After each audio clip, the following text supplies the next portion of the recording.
Good morning. ஆக்சுவலாக டிஎன்பிசியில் வந்து ஹிஸ்ட்ரி போர்ஷனில் தமிழ்நாடு ஹிஸ்ட்ரியில் ஒரு 2 போர்ஷன் லோட் பண்ணியிருக்கிறேன். என்னென்ன போர்ஷன் அப்படின்னா, விடுதலை போராட்டத்தில் வந்து தமிழ்நாட்டின் பங்குன்னு ஒரு டாபிக் இருக்குது. ஸோ தமிழ்நாட்டில் இருக்கக்கூடியவங்க வந்து ஃப்ரீடம் மூமெண்ட்டில் என்ன பார்ட்டிசிபேட் பண்ணாங்கன்னு ஒரு ட்ராக் இருக்குது. நம்ம இந்தியன் நேஷனல் மூமெண்ட் டாபிக் பார்த்துருக்கோம் இல்லையா, அது வந்து நேஷனல் லெவலில் பார்த்தோம். ஸோ தமிழ்நாட்டில் யாரெல்லாம் இருக்கிறாங்க அப்படின்னு ஒரு டாபிக். இன்னும் ஒரு இம்பார்ட்டன்ட் டாபிக் வந்து ரோல் ஆஃப் விமன் அப்படின்னு ஒன்று இருக்கு. ஸோ தமிழ்நாட்டில் வந்து விடுதலை போராட்டத்தில் மொத்தமாக பெண்கள் வந்து என்ன ஒர்க் பண்ணாங்க, சோஷியல் சர்வீஸ் என்ன பண்ணாங்கன்னு ஒரு டாபிக் இருக்கு ஆக்சுவலாக. ஸோ இதில் ரெண்டுமே ஒரே டாப்பிக்கில் எடுத்துடலாம்.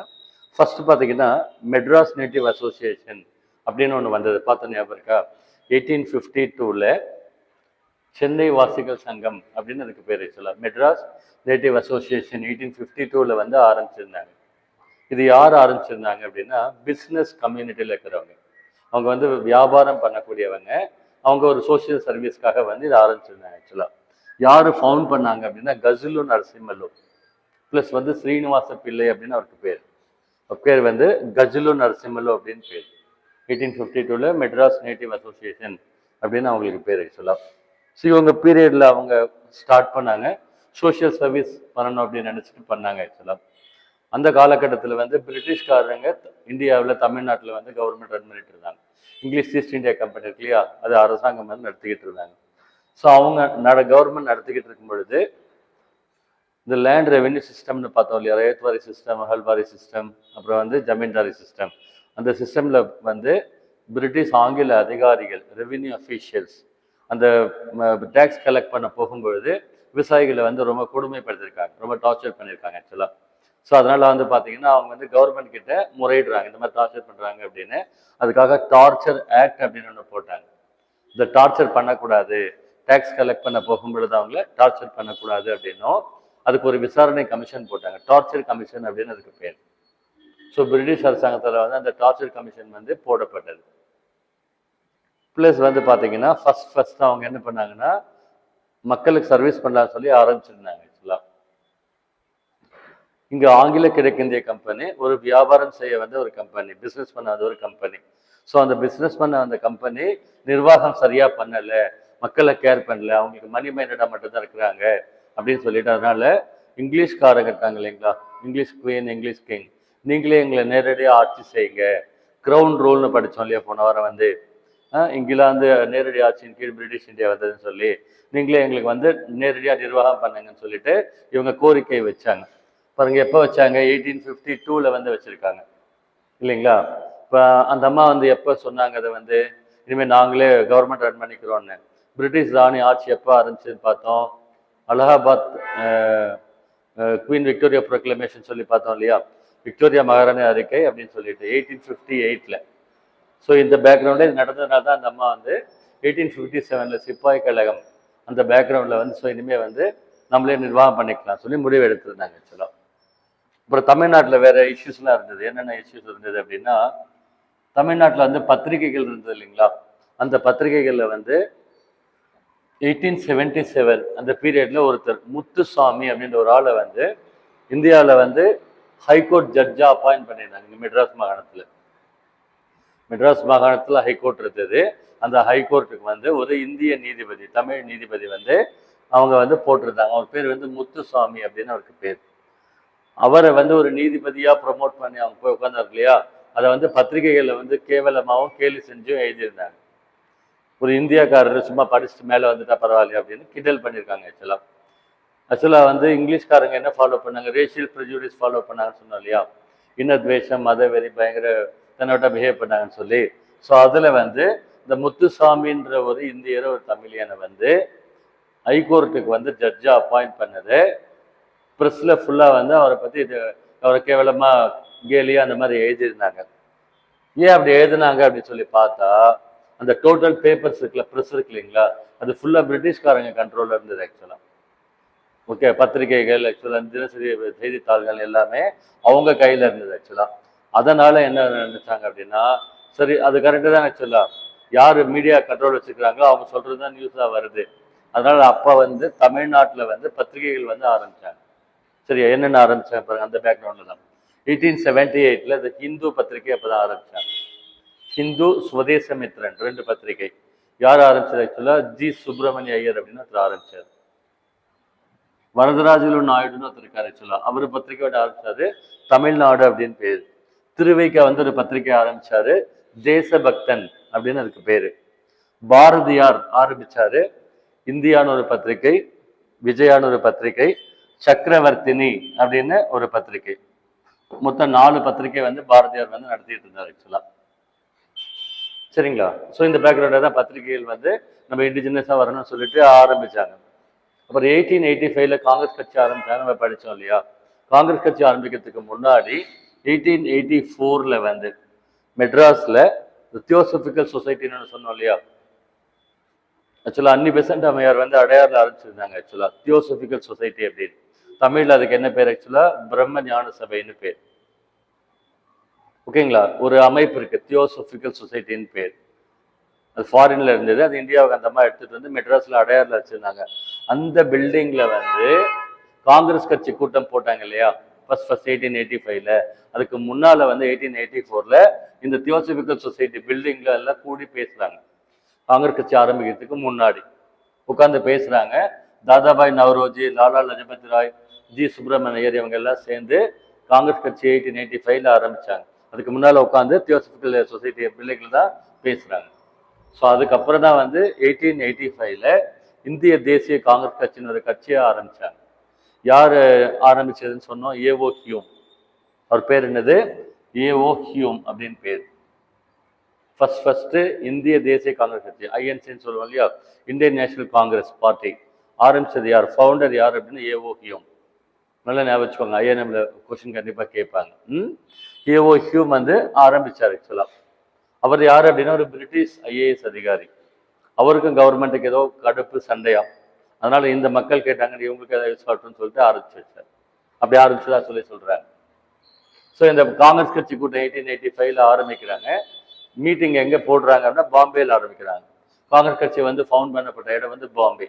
1885ல ஒரு காலேஜ்ல ஆரம்பிச்சிருப்பாங்க. நம்ம ஐஎன்எம்ல இன்னும் டீப்பா சொல்லியிருக்கேன் நான் வந்து. ஸோ அதுக்கு ஃபர்ஸ்ட் பிரசிடென்ட் பேர் வந்து டபிள்யூசி பானர்ஜி அப்படின்னு அவருக்கு பேர். காங்கிரஸ் கட்சியுடைய முதல் கூட்டம் பாம்பேல நடக்குது. 1885 தான் கட்சி ஆரம்பிக்கிறாங்க. ஃபர்ஸ்ட் தலைவர் பேர் வந்து டபிள்யூசி பானர்ஜி அப்படின்னு சொல்லி பேர் ஆக்சுவலா. இந்த காங்கிரஸ் கட்சியை ஆரம்பிச்சது யாரு? AO Hume. அதனால அவருக்கு என்ன சொல்றாங்க? காங்கிரஸ் கட்சியின் தந்தை, த ஃபாதர் அப்படின்னு சொல்லி சொல்றாங்க. அவர் தான் ஃபவுண்ட் பண்ணி கொடுத்தாரு. பாருங்க, தெரிஞ்சோ தெரியாமலோ அந்த காங்கிரஸ் கட்சி ஆரம்பிச்சு கொடுத்தாரு. அதுதான் நம்மளுக்கு பயங்கர யூஸ்ஃபுல்லா இருந்து என்னாச்சு, விடுதலை போராட்டத்தை முன்னெடுத்துக்கிறதுக்கு ரொம்ப வசதியா இருந்தது ஆக்சுவலா. மொத்தம் எவ்வளவு பேர் அட்டன் பண்ணாங்க அந்த ஃபர்ஸ்ட் மீட்டிங் அப்படின்னு சொன்னா? 72 பேர் அட்டன் பண்ணியிருந்தாங்க. பாம்பேல நடக்கிற மீட்டிங்ல 72 பேர். இது எல்லாமே டிஎன்பிசில கொஸ்டின் கேட்டிருக்காங்க. காங்கிரஸ் கட்சி ஆரம்பிச்சது 1885ல டிசம்பர் 28 எக்ஸாக்ட் டேட் வந்து பாம்பேல வந்து ஆரம்பிச்சிருந்தாங்க. ஸோ எவ்வளவு பேர் மொத்தம் அட்டன் பண்ணாங்கன்னா 72 பேர் வந்து மொத்தம் அட்டன் பண்ணாங்க. ஸோ இந்த 72 பேர்ல 22 பேர் எங்கிருந்து போயிருக்காங்க? மெட்ராஸ் மாகாணத்துல இருந்து போயிருக்காங்க. ஐ மீன் தமிழ்நாட்டில இருந்து கான்ட்ரிபியூட் பண்ணியிருக்காங்க. அவுட் ஆஃப் 72, 22 பேர் ஃப்ரம் மெட்ராஸ் ப்ரொவின்ஸ். இவங்க எல்லாருமே அந்த 72 பேர் கூடினாங்க இல்லையா? அதுல 39 பேர் வந்து லாயர்ஸ். அந்த லாயர்ஸ்னா என்னது? சட்டம் படிச்சவங்க. ஒரு சாதாரண குடிமகனுக்கு சட்டம் படிச்சவங்களுக்கு வித்தியாசம் இருக்கு இல்லையா? அவங்களுக்கு லா பாயிண்ட்ஸ் எல்லாம் தெரியும். அவங்க தான் கூடி ஆரம்பிச்சதா சொல்றாங்க.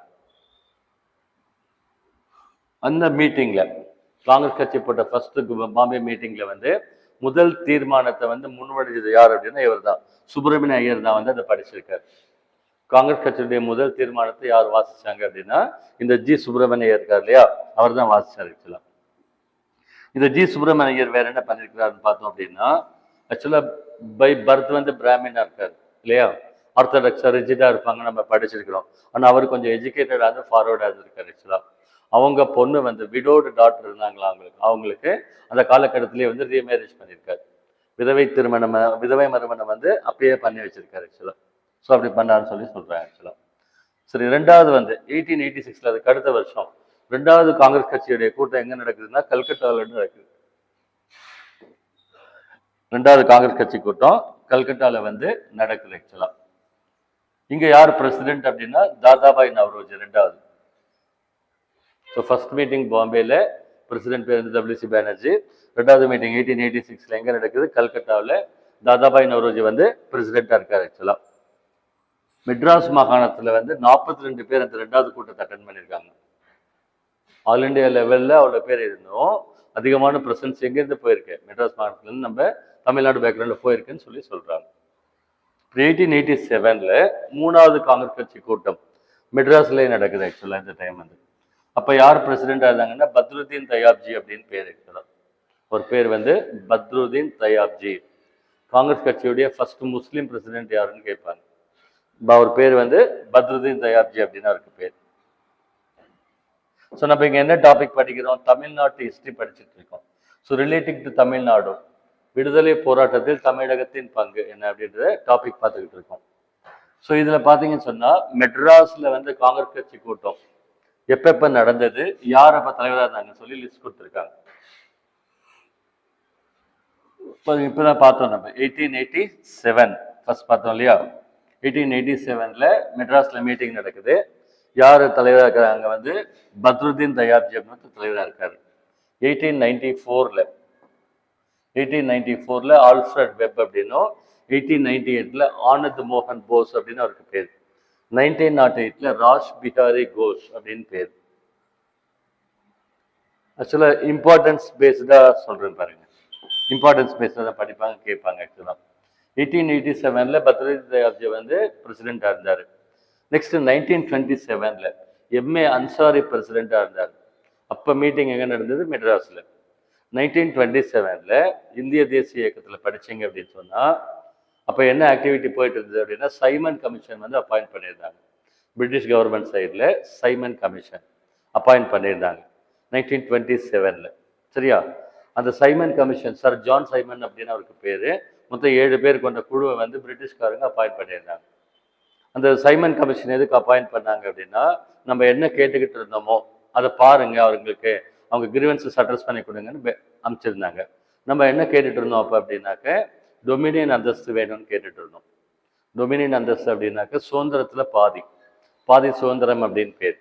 இப்போ 1916ல அன்னி பெசன்ட் அம்மையார் தன்னாட்சி இயக்கம்னு ஒன்று நடத்தினாங்க, கேள்விப்பட்டீங்களா? அந்த தன்னாட்சி இயக்கமும் அந்த மாதிரி தான் கேட்டாங்க. அதாவது ஓவரால் வந்து மத்தியில் கவர்மெண்ட் யார் ரன் பண்ணுறாங்க அப்படின்னா இங்கிலீஷ்காரங்க. ஆனால் மாகாணங்கள் இருக்குல்ல, 11 மாகாணங்கள் பிரிட்டிஷ் இந்தியாவில், அந்த மாகாணங்களை எங்களுக்கு சுயாட்சி கொடுங்க, தன்னாட்சி கொடுங்கன்னு அந்த அம்மா கேட்டாங்க. Internal autonomy within British empire அப்படின்னு பேர். அதுக்கு பேர் தான் வந்து மாகாணங்களில் வந்து எங்களுக்கு ஃபுல்லாக சுயாட்சி கொடுங்கன்னு சொல்லி கேட்டாங்க. அந்த அம்மா கேட்டது 1916ல ஹோம் ரூல் மூவ்மெண்ட். அவருடைய கோர் ஐடியா இதுதான் ஆக்சுவலாக. பிரிட்டிஷ் பேரரசுக்குள் தன்னாட்சி அப்படின்னு அர்த்தம். அப்படின்னா சென்ட்ரல் கவர்மெண்ட் அவங்க நடத்திக்கிறாங்க, சரிங்களா, பிரிட்டிஷ்க்கு அவங்ககிட்ட இருக்கு. மாநிலத்தில் அங்கங்க இருக்கு இல்லைங்களா, அதை எங்களுக்கு கொடுங்கன்னு அந்த அம்மா கேட்டுருந்தாங்க ஆக்சுவலாக. ஸோ நம்மளுக்கு அப்போ என்ன கொள்கை இருந்தது, நம்ம என்ன டிமாண்ட் வச்சிருந்தோம் அப்படின்னா, அதுக்கு இன்னொரு பேர் வந்து டொமினியன் அந்தஸ்து அப்படின்னு பேர். டொமினியன் அந்தஸ்து அப்படின்னு பேர். ஓனர்ஷிப் வந்து பிரிட்டிஷ்காரங்க தான், பட் உள்ளுக்குள்ள நம்ம வந்து இன்டர்னலாக ஃப்ரீயாக மூவ் பண்ணிக்கலாம் அப்படின்னு பேர். ஆனால் அந்த பிரிட்டிஷ்காரங்க வந்து அதை 1916 அந்த அம்மா கேட்டுச்சு இல்லையா. பிரிட்டிஷ்காரங்க என்ன சொன்னாங்க, 1917ல மாண்டேகு செம்ஸ்ஃபோர்ட் 1917ல மாண்டேகு பிரகடனம் அப்படின்னு ஒன்று இருக்கு, மாண்டேகு டெக்ளரேஷன் அப்படின்னு சொல்லி, ஆகஸ்ட் டெக்ளரேஷன் அப்படின்னு அதுக்கு பேர் ஆக்சுவலா. அவர் என்ன சொல்றாரு ஆக்சுவலா, படிப்படியாக தன்னாட்சி நிறுவனங்கள் வழங்கப்படும் அப்படிங்கிறார். Will give you gradual development of self governing institutions to Indians அப்படின்னு சொல்றாரு. இந்த அம்மா கேட்டது என்னது, மாகாணங்கள்ல நாங்களே கவர்மெண்ட் ரன் பண்ணிக்கிறோம், எங்களுக்கே பவர் கொடுங்கன்னு கேட்டாங்க. அதை எடுத்த உடனே கொடுக்கல, அவங்க என்ன சொல்றாங்க, படிப்படியா தரோம் அப்படின்னு அவங்க டிக்ளேர் பண்றாங்க. அதனால அந்த ஹோம் ரூல் மூவ்மெண்ட்டுக்கு வேலை இல்லாமல் போயிடுச்சுன்னு சொன்னோம். அதுக்கு இன்னொரு பேர் வந்து டொமினியன் அந்தஸ்து அப்படின்னு பேர். இதை பேஸ் பண்ணி தான் 1919ல மாண்டேகு செம்ஸ்ஃபோர்ட் ரிஃபார்ம்ஸ் இருக்கு இல்லையா, அந்த சட்டத்தில் வந்து மாகாணங்களில் இரட்டை ஆட்சின்னு ஒரு கான்செப்ட் இருக்கு, இம்பார்ட்டன்ட் கான்செப்ட். சரியா, டயார்கின் ப்ரோவின்சஸ் அப்படின்னு சொல்லுவாங்க இங்கிலீஷ்ல, தமிழ்ல மாகாணங்களில் இரட்டை ஆட்சி அப்படின்னு சொல்லி. அந்த மாகாணங்கள்ல ஃபுல்லா சுயாட்சி கேட்டாங்க இந்த அம்மா, ஓகேங்களா, முழு சுயாட்சி இவங்க கேட்டாங்க. ஆனா அவங்க என்ன சொல்றாங்கன்னா பாதி தரோம்னு சொல்றாங்க, ஓகேங்களா. இது மூலமா 1919 சட்டத்தின் மூலமா இதை என்னன்னு பார்க்கறதுக்காக தான் சைமன் கமிஷன் அப்பாயிண்ட் பண்ணியிருந்தாங்க.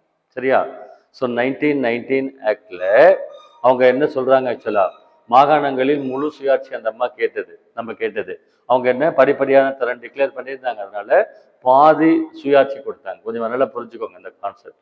பாதி சுயாட்சி, இங்கிலீஷ்ல அதுக்கு டயார்கின் ப்ரொவின்சஸ்ன்னு பேர், தமிழ்ல மாகாணங்களில் இரட்டை ஆட்சி அப்படின்னு பேர்.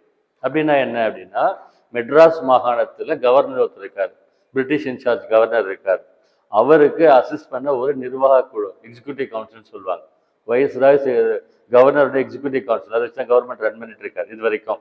இப்போ நம்ம என்ன கேட்குறோம், எங்களுக்கு பவர் கொடுங்க எங்க நாட்டில் அப்படின்னு கேட்குறோம். அதனால அவங்க என்ன பண்ணாங்கன்னா, இந்த பவர் மாகாணங்கள்ல அந்த கவர்னர் எக்ஸிக்யூட்டிவ் கவுன்சில் வச்சிருக்காங்க இல்லையா, அந்த பவர்ல பாதி பிரிச்சு வந்து புதுசா எம்எல்ஏஸ் வராங்கல்ல உள்ள, தேர்தல் அனௌன்ஸ் பண்ணாங்க. அந்த செலெக்ஷன்ல ஃபர்ஸ்ட் டைரக்ட் எலெக்ஷன் அனௌன்ஸ் பண்ணாங்க, லோயர் ஹவுஸ் ஃபார்ம் பண்ணாங்க, எலெக்ஷன் கொடுத்தாங்க. ஸோ எலெக்ஷன்ல நின்று பார்ட்டிசிபேட் பண்ணி யார் ஜெயிச்சு வராங்களோ அவங்க கவர்மெண்ட் ஃபார்ம் பண்ணலாம்னு சொல்லி கொடுத்தாங்க. சரியா? ஸோ 1919 ஆக்ட்ல கொடுத்ததை அவங்க என்ன கொடுக்குறாங்க, அந்த கான்செப்டுக்கு பேரு டயார்கி இன் ப்ரொவின்சஸ், மாகாணங்களில் இரட்டையாட்சி அப்படின்னு அதுக்கு பேர். அந்த கான்செப்ட் என்ன சொல்லுது அப்படின்னு சொன்னா, இருக்கிற அதிகாரங்கள்ல இருக்கிற இலாக்காக்கள்ல பாதி இலாக்காக்கள் பிரிச்சு எலெக்ஷன் ஃபேஸ் பண்ணி ஜெயிச்சு உள்ள வர போறாங்க இல்லையா, அவங்களுக்கு கொடுக்குறோன்னு சொல்லியிருந்தாங்க. காங்கிரஸ் கட்சி வந்து இதை அக்செப்ட் பண்ணிக்கல. ஓகேவா, எங்களுக்கு முழு சுயாட்சி தான் வேணும்னு அவங்க கேட்டிருந்தாங்க. இவங்க பாதி தான் கொடுக்குறோன்னு சொல்றாங்க. ரெண்டாவது 1919 பேக்ரவுண்ட்ல காங்கிரஸ் கட்சிக்கு நிறைய இஷ்யூஸ் இருந்தது பிரிட்டிஷ்காரங்க கிட்ட. ஜாலியன் வாலாபாக் படுகொலை, கிலாஃபத் இஷ்யூ, ரெகுலர் இஷ்யூஸ், நிறைய இஷ்யூஸ் இருந்தது. அவங்களுக்கு சண்டை அதிகமாக இருந்தது. நான் கோஆபரேஷன் மூவ்மெண்ட் வந்து லான்ச் பண்ணுறதுக்காக இருந்தாங்க, அவங்க அந்த ஆட்டிடியூட்ல இருந்தாங்க. அதனால காங்கிரஸ் கட்சி வந்து இந்த 1919 ஆக்ட் கொடுத்தாங்க இல்லையா, அதில் கொடுத்த மாகாணங்களில் இரட்டை ஆட்சி அப்படின்ற கான்செப்டை வேஸ் பண்ணி 1920 எலெக்ஷன்ஸ் வச்சாங்க இந்தியாவில் ஃபர்ஸ்ட் டைம். டைரக்ட் எலெக்ஷன் பொதுமக்கள் ஓட்டு போடுற மாதிரி. 11 மாகாணங்கள், British India was divided into 11 provinces. நம்ம இங்கே வந்து மெட்ராஸ் மாகாணம். இப்போ காங்கிரஸ் கட்சி வந்து டிட் நாட் லைக், இது சரியில்லைன்னு சொல்லிடுச்சு, டிஃபெக்டிவ் சிஸ்டம், எங்களுக்கு முழு சுயாட்சி தான் கேட்டோம் அப்படின்னு சொன்னாங்க. ஆனால் 2வது 3வது 4வது லெவலில் இருக்கிற கட்சிகள் இருக்காங்க இல்லைங்களா, அவங்க என்ன சொல்றாங்க, ஏதோ கொடுக்காதவன் கொடுக்குறேன்னு சொல்றான், ஃபர்ஸ்ட் என்ன பண்ணலாம், கொஞ்சம் வாங்கிக்கலாம், அடுத்த ஸ்டேஜுக்கு நம்ம பேசிக்கலாம் அப்படின்னு சொல்லிட்டு மெட்ராஸ் மாகாணத்தில் இருந்த 2வது பெரிய கட்சி வந்து நீதி கட்சின்னு ஒரு கட்சி, ஜஸ்டிஸ் பார்ட்டி அப்படின்னு ஒன்று இருக்கு ஆக்சுவலாக. ஸோ அவங்க வந்து எலெக்ஷனில் நின்று பார்ட்டிசிபேட் பண்ணி ஃபுல்லாக ஜெயிச்சு கவர்மெண்ட் ஃபார்ம் பண்ணாங்க. ஸோ மெட்ராஸ் ஹிஸ்ட்ரி எப்படி ஸ்டார்ட் ஆகுதுன்னா இப்படி ஸ்டார்ட் ஆகுது. 1920 doctor Subbarayalu Reddiar became chief minister of Madras from Justice Party. சரியா? 1920 1937 வரைக்கும் கேவி ரெட்டி நாடு லாஸ்ட்ல இருந்தார், அப்படி இருந்தது ஆக்சுவலாக. ஸோ இங்கே வந்து பார்த்தீங்கன்னு சொன்னாக்க அந்த சைமன் கமிஷன், அந்த டொமினியன் அந்தஸ்துன்னு சொல்லி கேட்டோம் இல்லையா, அது அந்த டயார்கின் ப்ரொவின்சஸ்ல எப்படி ஒர்க் ஆகுதுன்னு பாருங்கன்னு சொல்லிட்டு போட்டிருந்தாங்க ஆக்சுவலாக. ஆனால் அங்கே என்ன முடிவு எடுத்தாங்க, கோ பேக் சைமன், சைமன் கமிஷனை புறக்கணிக்கணும், பாய்காட் பண்ணணும் டிசிஷன் எடுத்த இடம் வந்து இந்த இடம் மெட்ராஸில் எம்ஏ அன்சாரி தலைமையிலான காங்கிரஸ் கட்சி கூட்டம். அதுக்கு அடுத்து 1955 ஆவடி காங்கிரஸேஷன் அப்படின்னு நான் லாஸ்டா நமக்கு இம்பார்ட்டண்ட்டாக இதை சொல்கிறேன். ஆக்சுவலாக சுதந்திரம் வாங்கின பின்னால் 1955 மெட்ராஸில் ஆவடியில் காங்கிரஸ் கட்சி கூட்டம் நடந்தது ஆக்சுவலாக. இந்த கூட்டத்தில் ஒரு இம்பார்ட்டண்ட்டாக ஒரு டெசிஷன் எடுத்தாங்க. சுதந்திரம் வாங்கியாச்சு, யாரும் பாரத பிரதமர் அப்போ இருந்தது நம்மளுக்கு ஜவஹர்லால் நேரு இல்லையா. இப்போ அவங்க அங்கே என்ன டிசைட் பண்ணுறாங்கன்னா, இந்தியாவில் வந்து சோசியலிச பாதையில் பயணிப்போம் அப்படின்னு சொல்கிறாங்க. சோசியலிசம், கம்யூனிசம், காந்தியனிசம் ஃபிலாசபி சொல்கிறாங்க இல்லையா, அந்த கான்செப்ட் சோசியலிச பாதையை நோக்கி பயணிப்போம் அப்படின்னு சொல்லி முடிவு எடுத்தாங்க. எங்கே எடுத்தாங்க, 1955 வந்து எடுத்தாங்க. சோசியலிச பாதை அப்படின்னா என்ன அப்படின்னா, அரசாங்கத்தின் கட்டுப்பாட்டில் அனைத்தும் இருக்கணும், பிரைவேட்டுக்கு வந்து அவ்வளவா அதிகமாக கொடுக்க மாட்டாங்க அப்படின்னு டிசிஷன் எடுத்தாங்க, இங்கே எடுத்தாங்க. நெக்ஸ்ட் வந்து 1920 வந்து வேற தமிழ்நாடு ரிலேட்டடாக என்ன இருக்குன்னு நம்ம டாபிக் பார்க்குறோம். கொஷின்ஸ் ரொம்ப அதிகமாக வரும், அண்டர்ஸ்டாண்ட், மினிமம் 4-5 கொஸ்டின் எனக்கு தெரிஞ்சு தான் வரும். 1920 வந்து சரிங்களா, நாக்பூரில் வந்து காங்கிரஸ் கட்சி கூட்டம் நடந்தது. இப்போ இந்தியன் நேஷனல் மூவ்மெண்ட் டாபிக் நல்லா தரவாக படிச்சிருந்தீங்கன்னா ஒரு ஸ்கெல்டன் பிக்சர் தெரிஞ்சதுன்னா சொல்கிறேன் பாருங்க. 1920 நேஷனல் மூவ்மெண்ட்டில் என்ன ஆக்டிவிட்டி போச்சு, நான் கோஆப்ரேஷன் மூவ்மெண்ட் வந்து போச்சு. ஓகேங்களா, நான் கோஆப்ரேஷன் மூவ்மெண்ட், ஒத்துழையாமை இயக்கம்னு இருக்கு பேர் ஆக்சுவலாக. அப்போ வந்து நாக்பூரில் வந்து காங்கிரஸ் கட்சி கூட்டம் நடந்தது, நாக்பூர்ன்ற இடத்துல. அதுக்கு தலைவராக இருந்தது யாருன்னா நம்ம தமிழ்நாட்டை சேர்ந்த சேலம் விஜயராகவாச்சாரியார் அப்படின்னு பேர் ஆக்சுவலாக. இவர் தமிழியன் வந்து காங்கிரஸ் கட்சிக்கு அப்போ பிரசிடெண்டாக இருந்தாருன்னு சொல்கிறோம் ஆக்சுவலாக.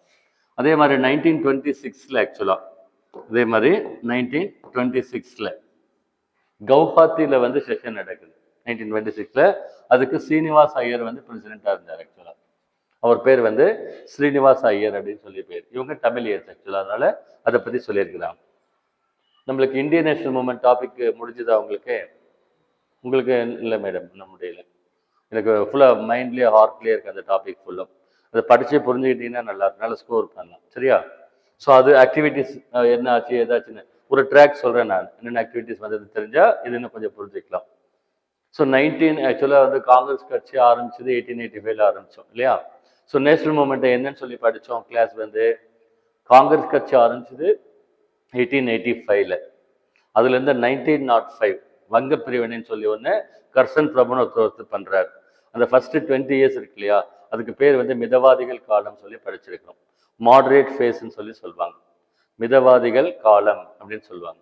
மாடரேட் ஸ்டார்டிங் ஸ்டேஜில் ஃபர்ஸ்ட் 20 இயர்ஸ் இருந்தாங்க ஆக்சுவலாக. அவங்க அதுக்கு அடுத்த பின்னால் வந்தவங்களுக்கு எக்ஸ்ட்ரீமிஸ்ட் அப்படின்னு பேர். 1905லேருந்து 1917 அது வரைக்கும் இருந்தவங்களுக்கு எக்ஸ்ட்ரீமிஸ்ட் அப்படின்னு பேர். தமிழில் தீவிரவாதிகள் அப்படின்னு சொல்லி சொல்கிறாங்க.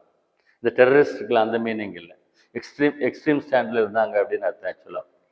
அப்புறம் 1917க்கு அப்புறம் மகாத்மா காந்தி வந்து உள்ளே என்ட்ரு ஆகுறாரு. மகாத்மா காந்தி உள்ளே என்ட்ரு ஆகும்போது என்னது நேஷனல் மூமெண்ட் ஃபுல்லாக அவரை டிபெண்ட் பண்ணி போயிடுது ஆக்சுவலாக. அதுக்கு காந்திய சகாப்தம்னு பேர் புக்கில் அப்படி கொடுத்துருக்காங்க. 1917 till 1945 காந்தியன் இயரான்னு சொல்லுவாங்க, மகாத்மா காந்தி இயரா அப்படின்னு சொல்லுவாங்க. ஸோ மகாத்மா காந்தி தலைமையில் 3 மூமெண்ட் ரொம்ப முக்கியமாக பண்ணாங்க. என்னென்ன சொல்லுங்க பார்க்கலாம். சரி சொல்லுங்க. இயர் 1920. நெக்ஸ்ட்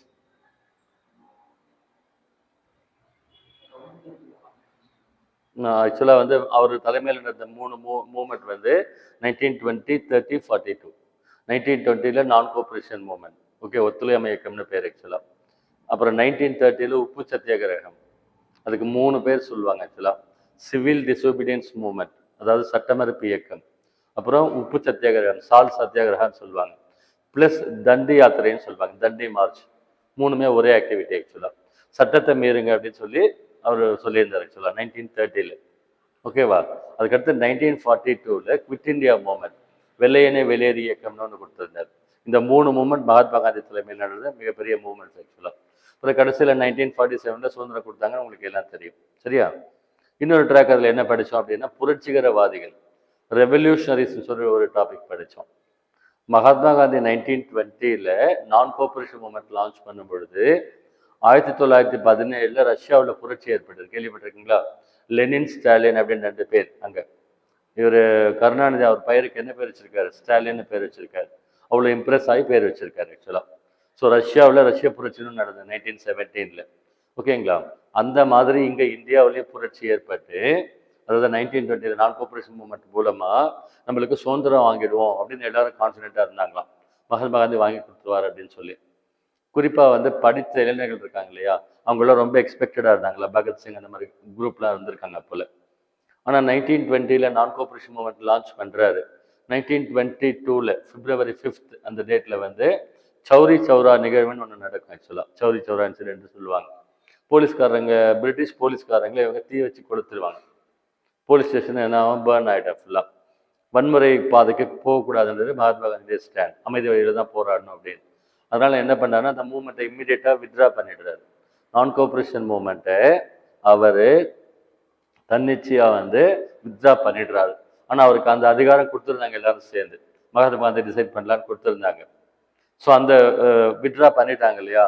வித்ட்ரா பண்ண உடனே இப்போ என்னாச்சு, எதுவுமே அப்ஜெக்டிவ் அச்சீவ் ஆகலை இல்லையா. சுதந்திரம் வாங்கலை, கேட்டது கொடுக்கல, டொமினியன் வரல, எதுவுமே வரலை. அதனால் எல்லாருமே டிசப்பாயிண்ட் ஆனாங்க, இருந்த எல்லாருமே. குறிப்பாக சொல்ல பாருங்க, முஸ்லீம்களுக்கு வந்து கிலாஃபத் இஷ்யூன்னு ஒரு இஷ்யூ இருந்தது. முஸ்லீம்களுக்கு பிரிட்டிஷ்காரங்களுக்கு எகென்ஸ்டாக ஒரு மூவ்மெண்ட் பண்ணாங்க. அதுக்கு பேர் கிலாஃபத் இயக்கம்னு பேர். ஃபர்ஸ்ட் வேர்ல்டு வார் நடந்தது 1914, 1918. சரியா? முதலாம் உலக போர் அப்படின்னு ஒன்று நடந்தது 1914 to 18. அதில் வந்து ஜெயிச்ச நாடுகள் தோத்த நாடுகள் இருக்கு ஆக்சுவலாக. ஜெயிச்ச நாடுகளில் இங்கிலாண்டும், தோத்த நாட்டில் வந்து துருக்கின்னு ஒரு நாடு இருக்குது, டர்க்கின்னு சொல்லுவாங்க. இந்த 2 நாடும் வந்து ஒரு அக்ரிமெண்ட் சைன் பண்ணாங்க. செர்வ்ஸ் உடன்படிக்கைன்னு அதுக்கு பேர் 1920 ட்ரீட்டி ஆஃப் செர்வ்ஸ் அப்படின்னு சொல்லி பேர் அது ஆக்சுவலாக. அதில் இந்த தோத்த நாடு துருக்கி நாடு இருக்கு இல்லையா, அந்த நாடு டிக்டேட் பண்ணும், இதை அது எழுதி கொடுப்பாங்கல்ல. அந்த மாதிரி வந்து துருக்கியில் பாதி நாட்டை எழுதி கொடுத்துட்டாங்க. உலகத்தில் இருக்கிற எல்லா முஸ்லீம்களுக்கும் ஒரு தலைவர் போஸ்ட் ஒன்று இருக்குது, கலீஃபான்னு சொல்லுவாங்க. அது அந்த போஸ்ட்டுக்குரிய ஆள் வந்து அங்கே இருந்தாங்க ஆக்சுவலாக. துருக்கி நாட்டில் தான் இருந்தாங்க. உலகத்துக்கு இருக்கிற எல்லா முஸ்லீமுடைய மத தலைவர். அவரை வந்து பிரிட்டிஷ்காரங்க இந்த ட்ரீட்டி அதெல்லாம் போடும்போது இல்ட்ரேட் பண்ணிட்டாங்க. சரி, அதனால வந்து ஆங்கிலேயர்கள் மேல உலகத்துல இருக்கிற எல்லா முஸ்லீம்ஸும் ஆப்போசிட்ல இருந்தாங்க. இங்க இந்தியாவிலேயும் முஸ்லீம்ஸ் அதிகமா இருக்காங்க இல்லையா, ஆப்போசிட்ல இருந்தாங்க. அந்த மூமெண்ட்டை மகாத்மா காந்தி நான் கோஆபரேஷன் மூமெண்ட்டுக்கு யூஸ் பண்ணிக்கிட்டாரு. 2 பேரும் ஒன்னா சேர்ந்து ஃபைட் பண்ணலாம் வாங்க அப்படின்னு கூப்பிட்டு நான் கோஆபரேஷன் மூமெண்ட்ல கிலாஃபட் மூமெண்ட்டையும் மெர்ஜ் பண்ணி ஃபைட் பண்ணி கடைசியில் என்ன பண்றாரு, இமீடியட்டா விட்ரா பண்ணிடுறாரு. அதனால முஸ்லீம் லீக் ரொம்ப கஷ்டமா ஃபீல் பண்ணாங்க. ஓகே, உங்களுக்காக நாங்கள் வந்தோம், இதை கொடுத்தோம், எங்களுக்கு எதுவுமே அவுட்புட் இல்லை அப்படின்னு சொல்லிட்டு அது வரைக்கும் சாஃப்டாக இருந்தாங்க அவங்க. அதுக்கப்புறம் வந்து டைரெக்டாக வந்து காங்கிரஸ் கட்சி அப்போஸ் பண்ண ஆரம்பிச்சிட்டாங்க. சரியா? அதே மாதிரி இளைஞர்கள் இருக்காங்கல்ல, யூத் இருக்காங்க இல்லைங்களா, பகத்சிங் அந்த மாதிரி கோஷ்டிலாம் இருந்தாங்க. தேவர் டிசப்பாயிண்டட் எல்லாட். இந்த ரஷ்யா மாதிரி புரட்சி ஏற்பட்டு இங்கே இந்தியாவுக்கு நம்ம சுதந்திரம் வாங்கிடுவோம்னு நினைச்சாங்க. மகாத்மா காந்தி வித்ரா பண்ண உடனே என்ன பண்ணாங்க, அவங்க ஒரு அப்செட் ஆனாங்க. ஆக்சுவலாக அவங்க வந்து ரஷ்யாவில் என்ன போராட்ட முறை எடுத்துகிட்டு போனாங்கன்னா சோசியலிச பாதை, கம்யூனிச பாதை, அதாவது ஆயுதம் ஏந்தி போராடுறது. அது அந்த மாதிரி பிரிட்டிஷ் இப்போ தேடி பிடிச்சி கொள்வது, பிளாக்மெயில் பண்ணுறது, அந்த மாதிரிலாம் பண்ணிட்டு இருந்தாங்க. அந்த பாதைக்கு தே டர்ன்ட் டு வயலண்ட் ஸ்ட்ரகிள். அதுக்கு பேர் வந்து ரெவல்யூஷனரிஸ்ட்னு பேர். ஆக்சுவலாக புரட்சிகரவாதிகள், பயங்கரவாதிகள் அப்படின்னு ஒரு ட்ராக் படிப்போம். அதில் தான் வந்து இந்துஸ்தான் சோஷியலிஸ்ட் ரிப்பப்ளிகன் அசோசியேஷன் அப்படின்னு வரும். பகத்சிங் அந்த கோஷி வராங்க, ஒரு ட்ராக் வரும். அதுலேயும் 1 or 2 கொஸ்டின் கேட்பாங்க. ஸோ நம்மளுக்கு எங்கே தமிழ்நாட்டில் வந்து யாருன்னு பார்க்குறோம் இல்லையா, இங்கே நம்மளும் அதே மாதிரி 3 ஆங்கிளில் பார்க்கணும். மிதவாதிகள், தீவிரவாதிகள், பயங்கரவாதிகள். தமிழ்நாட்டு மிதவாதிகள், தமிழ்நாட்டு தீவிரவாதிகள், தமிழ்நாட்டில் வந்து பயங்கரவாதிகள் அப்படின்னு சொல்லி நம்ம பார்க்கணும்.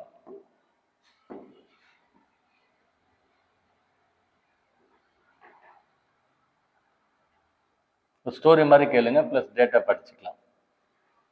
பாருங்க, ஃபர்ஸ்ட் தமிழ்நாட்டில் இருக்கக்கூடிய மிதவாதிகள். ஆல் இண்டியா லெவலில் நம்ம மாடரேட் ஃபேஸ்ன்னு சொல்லி படித்தோம், மிதவாதிகள் சொல்லி படிச்சிருக்கிறோம். ஸோ மிதவாதிகளுடைய தலைவர் ஆல் இண்டியா லெவலில் யார் இருந்தாங்க அப்படின்னா கோபாலகிருஷ்ண கோகலேன்னு அவருக்கு பேர். பாருங்க, அவர் பேர் வந்து கோபாலகிருஷ்ண கோகலே அப்படின்னு அவருக்கு பேர். கோபாலகிருஷ்ண கோகலே அகில இந்திய அளவில் மிதவாதிகளுடைய தந்தை. ஸோ அவரை ஃபாலோ பண்ணாங்க. இங்கே தமிழ்நாட்டில் பார்த்தீங்கன்னா யார் எங்கெல்லாம் ஃபாலோ பண்ணாங்கன்னா ஜி சுப்பிரமணிய ஐயர் அப்படின்னு ஒருத்தர் இருந்தார், ஜி.ஏ. நடேசன், சீனிவாச சாஸ்திரி, இவங்க எல்லாம் பார்த்தீங்கன்னா மிதவாதிகள், தமிழ்நாட்டில் இருந்த மிதவாதிகள். அதில் ஜி சுப்பிரமணிய ஐயர் நம்ம ஏற்கனவே பார்த்தோம், ஹிந்து பத்திரிகையும் சுதேசமித்திரன் பத்திரிகையும் நடத்தினார். ஜி.ஏ. நடேசன் ஒரு பத்திரிகை நடத்தினார், இந்தியன் ரிவ்யூ அப்படின்னு அதுக்கு பேர். சீனிவாச சாஸ்திரி அப்படின்னு ஒருத்தர் இருக்கார், அவர் என்ன சொல்லியிருக்காங்கன்னா மிதவாதிகளுக்கெல்லாம் மிதவாதி அந்த அளவுக்கு சொல்லியிருக்காங்க. அவருக்கு ஒரு பட்டம் கொடுத்துருக்காங்க. மாடரேட்ஸ்லேயே வந்து பெஸ்ட் மாடரேட் அப்படின்னு மீன் பண்ணி சொல்றாங்க. அப்புறம் தமிழ்நாட்டில் வந்து எக்ஸ்ட்ரீமிஸ்ட் யார் இருக்காங்க, தமிழ்நாட்டு தீவிரவாதிகள் யார் அப்படின்னு சொல்லி பார்த்தா தமிழ்நாட்டில் தீவிரவாதிகள் அப்படின்னு டாபிக் படிக்கிறோம். இப்போ ஆல் இண்டியா லெவலில் வந்து இந்தியன் நேஷனல் மூவ்மெண்ட்ல வந்து தீவிரவாதம் தோன்றதுக்கு என்ன காரணம் அப்படின்னா கர்சன் பிரபு அப்படின்னு ஒருத்தர் வந்திருந்தார். அப்ப யார் அவரு? Curzon Prabhu. 1899 to 1905 சம்திங் அந்த பீரியட்ல வந்தார் லார்ட் கர்சன். கர்சன் பிரபு உள்ள வரும்பொழுது, பதவிக்கு வரும்பொழுது 1885 காங்கிரஸ் கட்சி ஆரம்பிச்சாங்கன்னு சொல்லி சொன்னோம். அந்த காங்கிரஸ் கட்சி ஆரம்பிக்கும் பொழுது யார் பிரிட்டிஷ் வைஸ்ராய் அங்கே இருந்தாங்க, ஐடியா இருக்கா? யார் இருந்தாங்க? டஃப்ரின் பிரபுன்னு ஒருத்தர் இருந்தார். ஓகேங்களா? 1885 டிசம்பர் 28 பாம்பேல காங்கிரஸ் கட்சி ஆரம்பிக்கும் பொழுது இந்தியாவில் பிரிட்டிஷ் வைஸ்ராய் பேர் வந்து டஃப்ரின் பிரபுன்னு பேர், அவர் இருந்தார். ஆக்சுவலா காங்கிரஸ் கட்சி ஃபர்ஸ்ட் எவ்வளோ பேர் மீட் பண்ணான்னு சொன்னோம், 72 பேர் ஃபர்ஸ்ட் மீட்டிங் ஸ்டார்ட் பண்ணுறாங்க. அவர் வந்து அதை வந்து சீரியஸாக எடுத்துக்கல அந்த டஃப்ரின் பிரபு. சரியா? என்ன சொல்றாரு, ஓ உண்மையாது சும்மா ஒரு 72 பேர் கூப்பிட்டு ஒரு மீட்டிங் போடுறாங்க, டீக்கு பண்ணு சாப்பிட்டுட்டு இதுக்கு எதுக்கே பயப்படுறீங்க அப்படின்னு அவரு என்ன சொல்றாரு, அது கேலி செஞ்சார். ஆக்சுவலா Congress is a microscopic community அப்படின்னு கமெண்ட் பண்ணியிருக்காரு. காங்கிரஸ் வந்து சும்மா எத்தனோண்டு ஒரு 72 பேர் சேர்ந்துருக்கிறாங்க, இதில் என்ன ஆகிட போகுது அப்படின்னு கமெண்ட் பண்ணி ஒன்றும் பெருசாக பண்ணிட முடியாது அப்படின்னு சொல்லி அவங்கள கூப்பிட்டு ஈவினிங்கில் பார்ட்டியெல்லாம் கொடுத்தாராம், கார்டன் டீ பார்ட்டி கொடுத்தாராம் அப்படின்னு சொல்லி சொல்கிறாங்க. ஆக்சுவலாக ஆனால் ஆரம்பத்தில் அப்படி தான் இருந்தது.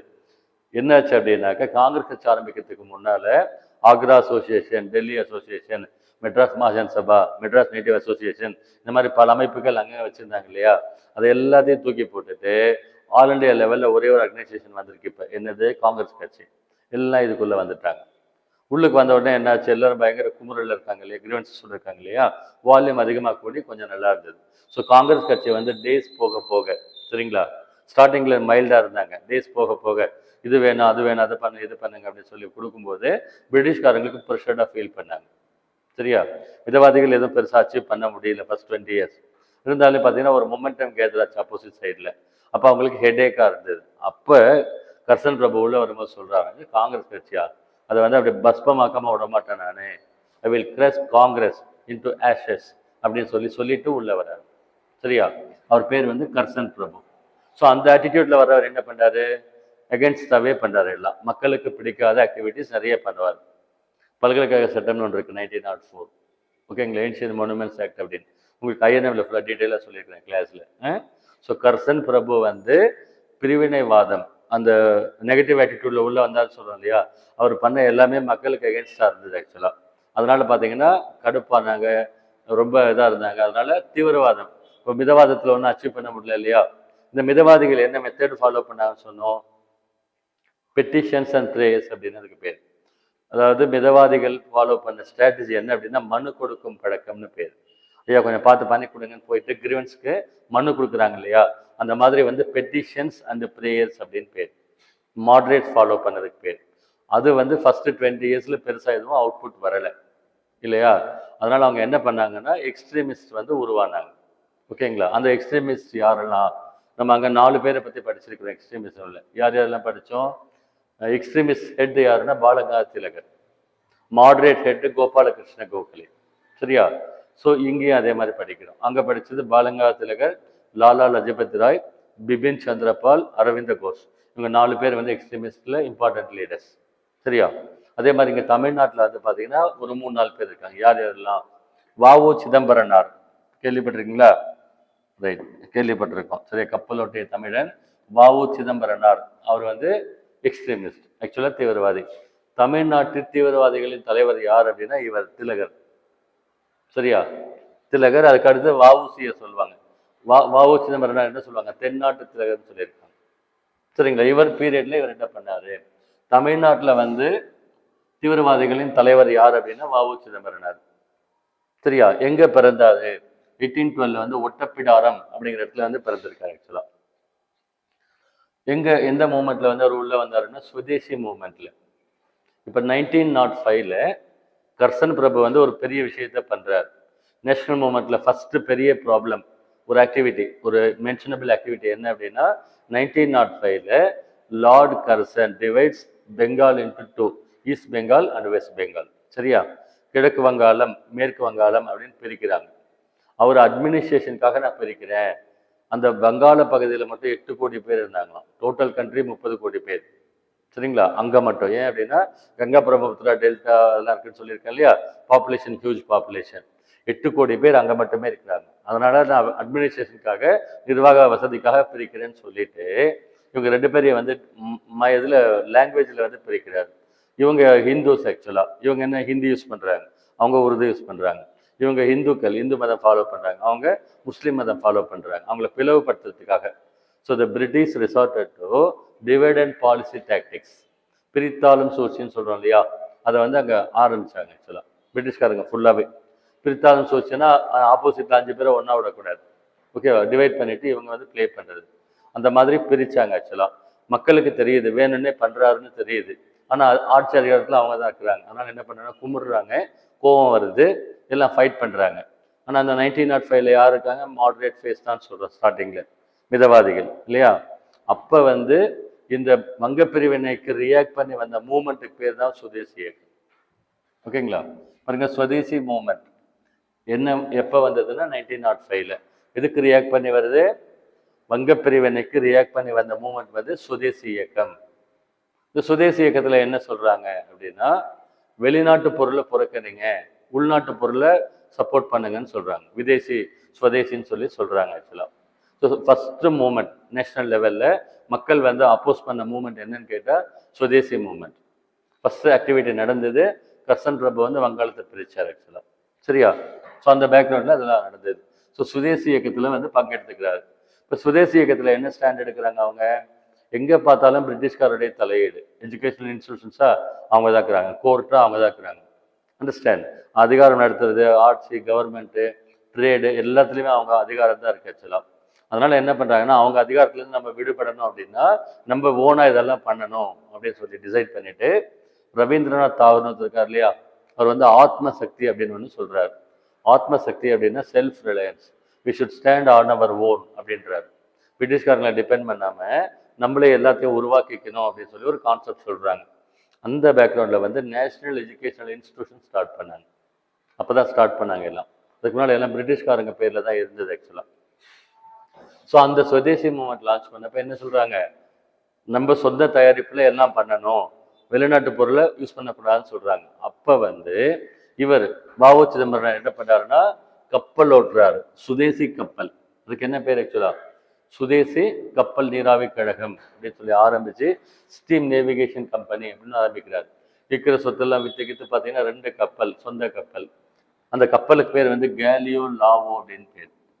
கேலியோ லாவோ அப்படின்னு பேர் ஆக்சுவலா. இந்த 2 கப்பல்களை வந்து பாரதியார் என்ன சொல்றாரு அப்படின்னா, பாரத தாய் கண்டெடுத்த தவ புதல்வர்கள் அப்படின்னு சொல்லி கமெண்ட் பண்ணியிருக்காரு. எழுதிக்குவாங்க, இங்கிலீஷ் தமிழ்ல வரல எனக்கு. பாரதி தாய் கண்டெடுத்த 2 தவ புதல்வர்கள் கேலியோ லாவோன்ற ஷிப் அப்படின்னு சொல்லி சொல்லியிருக்கிறாங்க ஆக்சுவலா. அப்புறம் மெட்ராஸ்ல 1907ல சென்னை ஜனசங்கம் அப்படின்னு ஒரு அமைப்பு ஆரம்பிச்சிருந்தாங்க. அப்புறம் 1908ல வந்து இவர் எங்க இருந்தார் ஆக்சுவலா, தூத்துக்குடி டிஸ்ட்ரிக்ட். வ.உ. சிதம்பரம் இருந்த இடம் வந்து தூத்துக்குடி டிஸ்ட்ரிக்ட்ல இருந்திருக்காரு. அந்த தூத்துக்குடியில 1908ல பவள ஆலை போராட்டம், கோரல் மில்ஸ் அப்படின்ற கம்பெனில வந்து ஸ்ட்ரைக் ஆர்கனைஸ் பண்ணாரு. ஓகேங்களா, ஒரு கம்பெனி கோரல் மில்ஸ் அப்படின்னு பேர், பவள ஆலை அப்படின்னு பேர் ஆக்சுவலா. அந்த கடலோரத்தில் இருக்குது இல்லையா, அதுல வந்து அந்த கோரல்ஸ் கிடைக்கும், அதுல அது பண்ணாங்க. அதுல அந்த ஒர்க்கர்ஸ் இருக்காங்க இல்லையா, அவங்களுக்கு better wage conditions, working conditions கேட்டு என்ன பண்றாங்க, ஓனர்ஸ்க்கு அகேன்ஸ்டா வந்து ஸ்ட்ரைக் ஆர்கனைஸ் பண்றாங்க. அந்த ஸ்ட்ரைக்கை வந்து வ.உ. சிதம்பரனார் வந்து ஆர்கனைஸ் பண்றாரு. இவர் பேசிக்கலா லாயர். பாரதியார் அவங்கள என்ன பண்ணியிருக்காங்க சரியா. ஸோ வ.உ. சிதம்பரனார் ஆர்கனைஸ் பண்றாரு. அதனால என்னாச்சு அப்படின்னா அங்க வந்து பாத்தீங்கன்னா அவங்கள அரெஸ்ட் பண்றாங்க. இந்த கேஸ் இருக்கு இல்லைங்களா, இந்த ஸ்ட்ரைக் நடக்குது, ஸ்ட்ரைக் அகேன்ஸ்டா அவர் மேல கேஸ் போடுறாங்க, ஸ்ட்ரைக்லாம் பண்ணி டிஸ்டர்ப் பண்றாருன்னு. அந்த கேஸ்ல அவருக்கு வந்து பாத்தீங்கன்னா ஜட்ஜ்மெண்ட் கொடுத்துடுறாங்க. அந்த சுச்சுவேஷன்ல வந்து திருநெல்வேலியில வந்து கலவரம் நடக்குது. அதுக்கு திருநெல்வேலி கலவரம்னு பேர். 1908ல உங்களுக்கு அந்த லீடர்ஸ் ஒரு டாபிக் கொடுத்துருக்கேன், அதில் ஃபுல்லா அக்குவேர் அனைவரே கொடுத்துருக்கேன், ஒவ்வொரு லைனும் மென்ஷன் பண்ணியிருக்கேன். கண்டிப்பா கொஸ்டின்ஸ் கேட்பாங்க. லீடர்ஸ் ஒரு டாபிக்ல டீச் பண்ணியிருக்கோம் இல்லையா, கொடுத்துருக்கேன், அதுல வந்து கேட்பாங்க. ஸோ 1908ல பவள ஆலை போராட்டத்துல இவர் போய் என்ன பண்ணியிருக்கிறாரு, வேலை நிறுத்த போராட்டத்தை ஆர்கனைஸ் பண்ணாரு. அதனால அவர் அரெஸ்ட் பண்ண போற அந்த சுச்சுவேஷன், அந்த மாதிரி சுச்சுவேஷன்ல திருநெல்வேலி கலவரம் அப்படின்னு அதுக்கு பேர். அப்புறம் பார்த்தா திருநெல்வேலி கலெக்டர் ஒருத்தர் இருந்தார், அவர் பேர் வந்து ஆஷ் துரை அப்படின்னு பேர். திருநெல்வேலி கலெக்டர் ஆஷ் துரை அப்படின்னு பேர். அவர் தான் கேஸ் போட்டிருந்தார். ஸோ கோர்ட்ல என்ன பண்ணாங்கன்னா இவருக்கு ஜட்ஜ்மெண்ட், இவர் தப்பு பண்ணாருன்னு கொடுத்துட்டாங்க. 20+20 2 டைம் வந்து லைஃப் சென்டென்ஸ் கொடுத்தாங்க ஆக்சுவலா. சரிங்களா, ஆயுள் தண்டனை, 2 ஆயுள் தண்டனை, 20 வருஷம் ஒன்று, இன்னொரு 20 வருஷம், மொத்தம் 40 வருஷம். இந்த கொஸ்டினும் கேட்டிருந்தாங்க. எவ்வளோ ஜட்ஜ்மெண்ட் கொடுத்தாங்க அப்படின்னு. 40 இயர்ஸ் வந்து இம்ப்ரிசன்மெண்ட் வந்து அவங்களுக்கு கொடுத்துருந்தாங்க ஆக்சுவலா. கோயம்புத்தூர் ஜெயிலில் செக் எடுத்தாராம். ஆக்சுவலாக வெளிநாட்டுக்கு கூட்டிட்டு போறதா ஐடியா இருந்தது, அவரு வெளிநாட்டு ஜெயிலில் போடுறதா இருந்ததுதான் வ.உ. சிதம்பரனார். கோயம்புத்தூர் ஜெயிலில் செக் எடுத்தார் அப்படின்னு சொல்லி நம்ம சொல்லியிருக்கேன் ஆக்சுவலா. ஸோ வ.உ.சி பத்தி உங்களுக்கு அந்த லீடர்ஸ் டாபிக்ல ஃபுல்லாக லிஸ்ட் கொடுத்துருக்கு. அவர் நடத்திய பத்திரிகைகள் பேர் வந்து விவேகபானு, இந்து நேசன், மெய்யறிவு, மெய்யரம். அவருக்கு கொடுக்கப்பட்ட பட்டங்கள் என்ன அப்படின்னா செக்கிழுத்த செம்மல், கப்பலோட்டிய தமிழன், தென்னாட்டு திலகர் அப்படின்னு சொல்லி அவருக்கு பட்டங்களை கொடுத்துருக்குறாங்க. நெக்ஸ்ட் வந்து பாரதியார், சுப்பிரமணிய பாரதியார். இவங்க எல்லாம் தீவிரவாதிகள் ஆக்சுவலா. இவர் சுப்பிரமணிய சிவா இவங்கெல்லாம் தீவிரவாதிகள். இவங்க என்ன பண்ணாங்க, இவர் பிறந்த இடம் வந்து எட்டயபுரம். பாரதியார் பிறந்த இடம் எட்டயபுரம். அவருடைய ஒரிஜினல் நேம் வந்து சுப்பையா. இந்த கொஸ்டின்லாம் கேட்குறாங்க ரீசெண்டாக. கட்டபொம்மனுடைய தம்பி பேர் என்னன்னு கேட்டிருக்காங்க ஆக்சுவலா. ஊமைத்துறைன்னு இருக்கார் இல்லையா, அவருடைய ஒரிஜினல் நேம் வந்து முத்துக்குமார சுவாமி அப்படின்னு பேர். ஸோ அவருடைய ஒரிஜினல் நேம் வந்து சுப்பையா. சுதேசமித்திரன் பத்திரிகையுடைய சப் எடிட்டர். ஜி சுப்பிரமணியர் வந்து மெயின் எடிட்டர், இவர் அசிஸ்டன்ட் எடிட்டராக இருந்திருக்காரு ஆக்சுவலா. இந்தியா இருக்கு இல்லைங்களா, இந்தியான்ற பத்திரிகை இவர் தான் நடத்திருக்காரு. அந்த இந்தியான்ற பத்திரிகை வந்து சிவப்பு கலர்ல வருமா ரேப்பர் வந்து. ஓகேங்களா, சிவப்பு கலர் என்னது, அகேன்ஸ்ட் பண்றதுன்னு அர்த்தம், போராட்டம் அப்படின்னு. அந்த கலர்ல வந்ததா பாருங்க. இந்த ஏற்கனவே கொஸ்டின் கேட்டிருக்காங்க இதுல வந்து தமிழ்நாட்டில் வந்து அரசியல் கேலி சித்திரங்களை பத்திரிகைகளை முதல்ல கொண்டு வந்தது யார் அப்படின்னா பாரதியார். அது எந்த மேகசைன்ல? இந்த மேகசைன்ல இந்தியான்ற பத்திரிகையில தான் ஃபர்ஸ்ட் ஆரம்பிச்சிருக்கிறாரு. கேலி சித்திரம்னு சொல்லுவாங்க, கார்ட்டூன் அப்படின்னு சொல்லுவாங்க. ஆக்சுவலாக கார்ட்டூன் ஒன்று இருக்குது, இன்னொன்று கேரிகேச்சர்னு சொல்லுவாங்க. கார்ட்டூனுங்கிறது என்ன அப்படின்னா பாசிட்டிவாக சொல்கிறது, சும்மா லைட்டாக நையாண்டித்தனமாக விஷயத்த சொல்கிறது.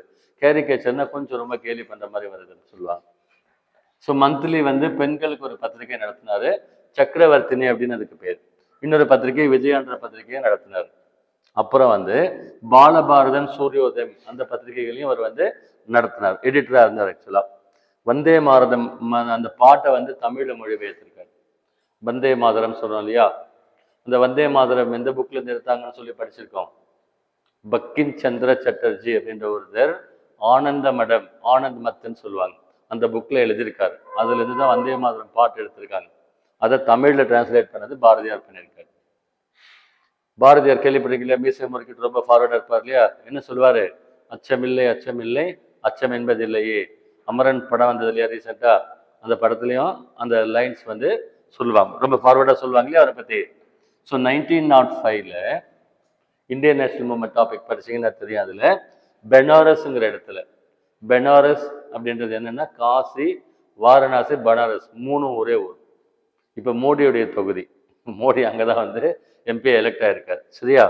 ஸோ அந்த பெனாரஸ்ல வந்து காங்கிரஸ் கட்சி கூட்டம் வந்து நடக்குது. இப்போ 1905ல வந்து நடக்குது. அந்த கூட்டத்துக்கு இவங்க எல்லாரும் போயிருக்காங்க. ஆக்சுவலா அதுல வந்து பாரதியார் போயிருக்கும் பொழுது அங்க சுவாமி விவேகானந்தருடைய சீடர் ஒருத்தர் இருக்கார். அவங்க பேர் சிஸ்டர் நிவேதிதான்னு பேர். விவேகானந்தர் இருக்கார் இல்லையா, அவருடைய சீடர், அவங்களே டிசிபிள் பேரு சிஸ்டர் நிவேதிதா அப்படின்னு அவங்களுக்கு பேர். அவங்கள மீட் பண்ணி அவங்க கூட இன்டராக்ட் பண்ணியிருக்காரு. ஆக்சுவலா அந்த இன்டராக்ட் பண்ணி அவர் ரொம்ப என்ன சொல்றது, ரொம்ப ஃபார்வர்டா இருந்தாங்களா அந்த அம்மா வந்து. ஸோ பாரதி கண்ட புதுமை பெண் யாருன்னா இவங்க தானா, கேள்விப்பட்டீங்களா இல்லையா? பாரதி கண்ட புதுமை பெண், ஃபார்வர்ட் திங்கிங்கோட இருந்த ஒரு ஆள் யார் அப்படின்னா சிஸ்டர் நிவேதிதா அப்படின்னு பேரு. ஆக்சுவலா அப்புறம் 1907ல, சரிங்களா, சூரத்துங்கிற இடத்துல வந்து காங்கிரஸ் கட்சி கூட்டம் நடந்தது. நேஷனல் மூவ்மெண்ட் படிச்சா தெரியும். சூரத் அப்படிங்கிற இடத்துல காங்கிரஸ் கட்சியுடைய கூட்டம் வந்து நடந்தது. ஆக்சுவலா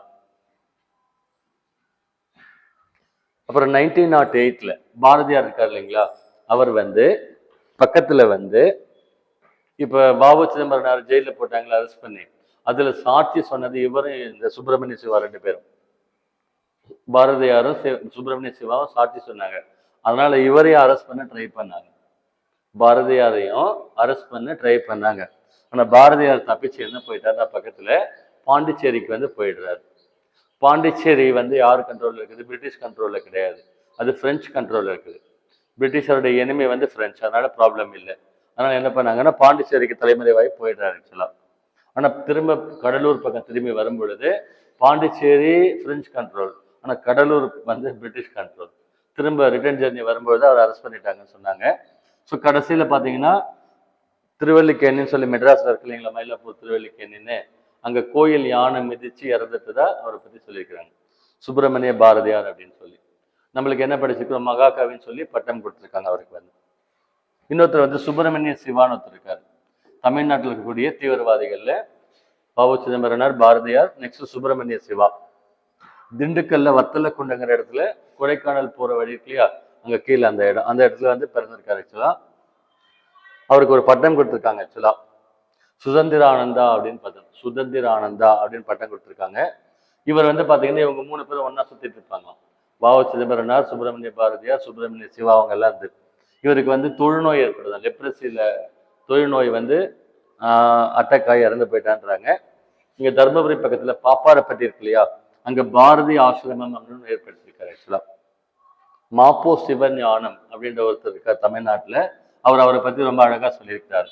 ஈடு இணையற்ற தியாகத்தை செய்தவர் அப்படின்னு சொல்லியிருக்காங்க, ஈடு இணையற்ற தியாகத்தை செய்தவர் அப்படின்னு சொல்லி எழுதியிருக்காங்க. ஸோ மிதவாதிகள் ஒரு ட்ராக் பார்த்தோம், எக்ஸ்ட்ரீமிஸ்ட் தமிழ்நாட்டிலே தீவிரவாதிகள் பாபு சிதம்பரனார், பாரதியார், சுப்பிரமணிய சிவா அப்படின்னு பார்த்தோம்.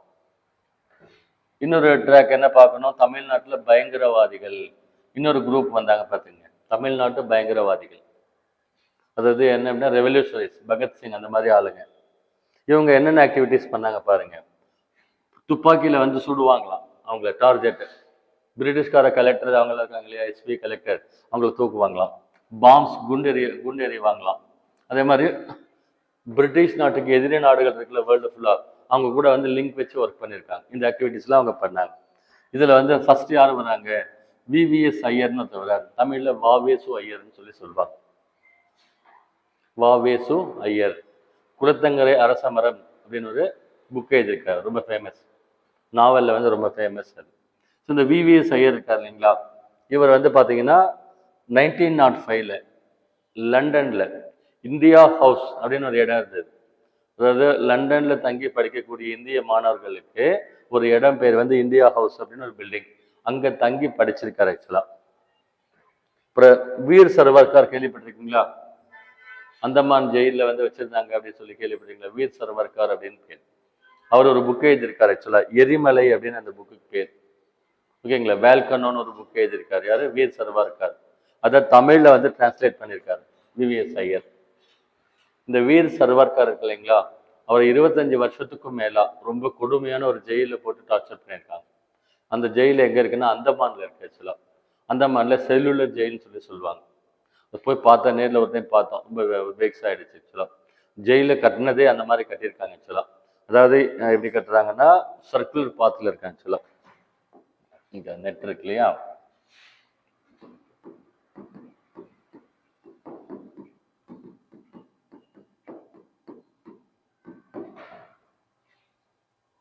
பாருங்க இப்படி தான் இருக்கு ஆக்சுவலாக. ஜெயில் எப்படி கட்டி வச்சிருக்காங்க பாருங்க, எப்படி இருக்கு ஆக்சுவலாக. இந்த ஷேப்பில் இருக்கு. சென்டரில் வந்து ஒரு ஆள் உட்காந்து வாட்ச் பண்ணுவாங்க, 2 3 4 இந்த மாதிரி விங்ஸாக இருக்கும் ஆக்சுவலாக. சரியா, அதுக்குள்ள இது பார்த்தீங்கன்னா தெரியும் பாருங்க. பாருங்க, இது ஒரு செல், இது ஒரு செல், இது ஒரு செல். ஒரு செல் இருக்கும் ஆக்சுவலாக. பக்கத்தில் பேசுறதுக்கோ ஆத்திரவசத்துக்கோ என்ன எதுக்குமே ஆள் கிடையாது. ஒருத்தர் இன்னொருத்தரை பார்க்கவே முடியாது. அந்த மாதிரி அந்த ஜெயில் கட்டி வச்சிருந்தாங்க. ஆப்போசிட் அப்படி இப்படி பார்க்குற மாதிரி இருக்காது ஆக்சுவலாக. ஜெயில் இப்படி இருக்கும், அந்த பில்டிங்கில் அந்த பக்கம் பார்ப்பான், அந்த மாதிரி இருக்கும். ரொம்ப கொடுமைப்படுத்துறாங்க. இது அந்தமான் அப்படின்னு சொல்லி பேர் இருக்கு. ஸோ அந்த ஜெயிலில் அவரை போட்டிருந்தாங்க பாவம். செஞ்சு ரொம்ப சஃபரான ஆள் வந்து வீர் சர்வர்கார் அப்படின்னு பேர். அவர் புக்கை வந்து தமிழில் டிரான்ஸ்லேட் பண்ணியிருக்காரு ஆக்சுவலாக. அப்புறம் வந்து ரஷ்யாவுக்கு போய், இந்த வாவேஸ் ஐயர் வந்து ரஷ்யாவுக்கு போய் அங்கே வந்து துப்பாக்கி சுடுறது, குண்டு எறிகிறதுலாம் வந்து ட்ரைனிங் எடுத்துக்கிட்டு வந்திருக்காரு ஆக்சுவலாக. ரஷ்யாவில் இருக்கக்கூடிய கம்யூனிஸ்ட் தீவிரவாதிகள் இருக்காங்க இல்லையா, அவங்க கிட்ட ட்ரைனிங் எடுத்துக்கிட்டு இந்தியாவுக்கு வந்து இங்கே எல்லாருக்கும் ட்ரைனிங் கொடுத்துருக்காரு.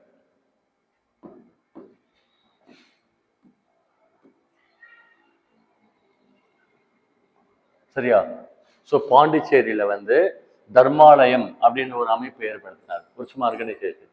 அந்த ஆர்கனைசேஷனில் தற்காப்பு கலைகள் இருக்கு இல்லைங்களா, அதையெல்லாம் கற்றுக் கொடுத்துருக்காங்க. மார்ஷியல் ஆர்ட்ஸ் அப்படின்னா தற்காப்பு கலை. ஆக்சுவலாக குங்ஃபு கராட்டேன்னு சொல்கிறாங்க, அந்த மாதிரி சும்மா சிலம்பம் அந்த மாதிரிலாம் வந்து கேரளாவில் அந்த வளரின்னு ஒன்று கேள்விப்பட்டிருக்கீங்களா, வளரின்னு ஒன்று சொல்லுவாங்க தெரியுமா, ஃபிலிம்ஸில் ப்ரீசன் கூட எங்கேயோ வந்தது. வளரி அப்படின்னு ஒரு ஆயுதம் இருக்கு, அந்த ஆயுதத்தில் ஃபைட் பண்ணுவாங்க.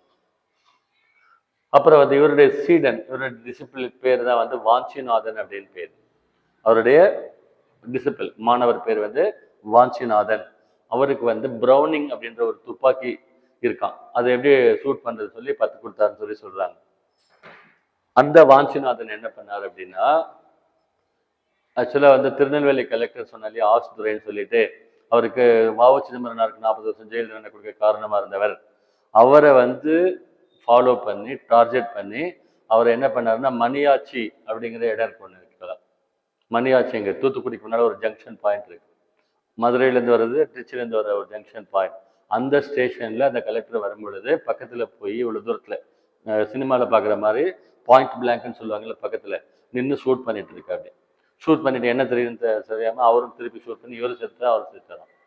சரியா, ஸோ வாஞ்சிநாதன் வந்து அந்த கலெக்டர் ஆஸ்துரையை வந்து கொண்டுட்டார் ஆக்சுவலாக. சரியா, அந்த கேஸில் இவரையும் ஃப்ரேம் பண்ணிட்டாங்க. ஏன்னா இவர் தான் குரு, வாஞ்சிநாதன் குரு வந்து விவிஎஸ் ஐயர். இவரையும் ஜெயிலில் போடுவார், 2 வருஷமா நம்ம ஜெயிலில் போட்டிருந்தாங்க ஆக்சுவலாக.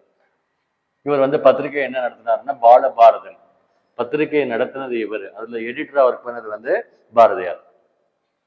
சரியா, ஸோ அவர் வந்து விவிஎஸ் ஐயர்.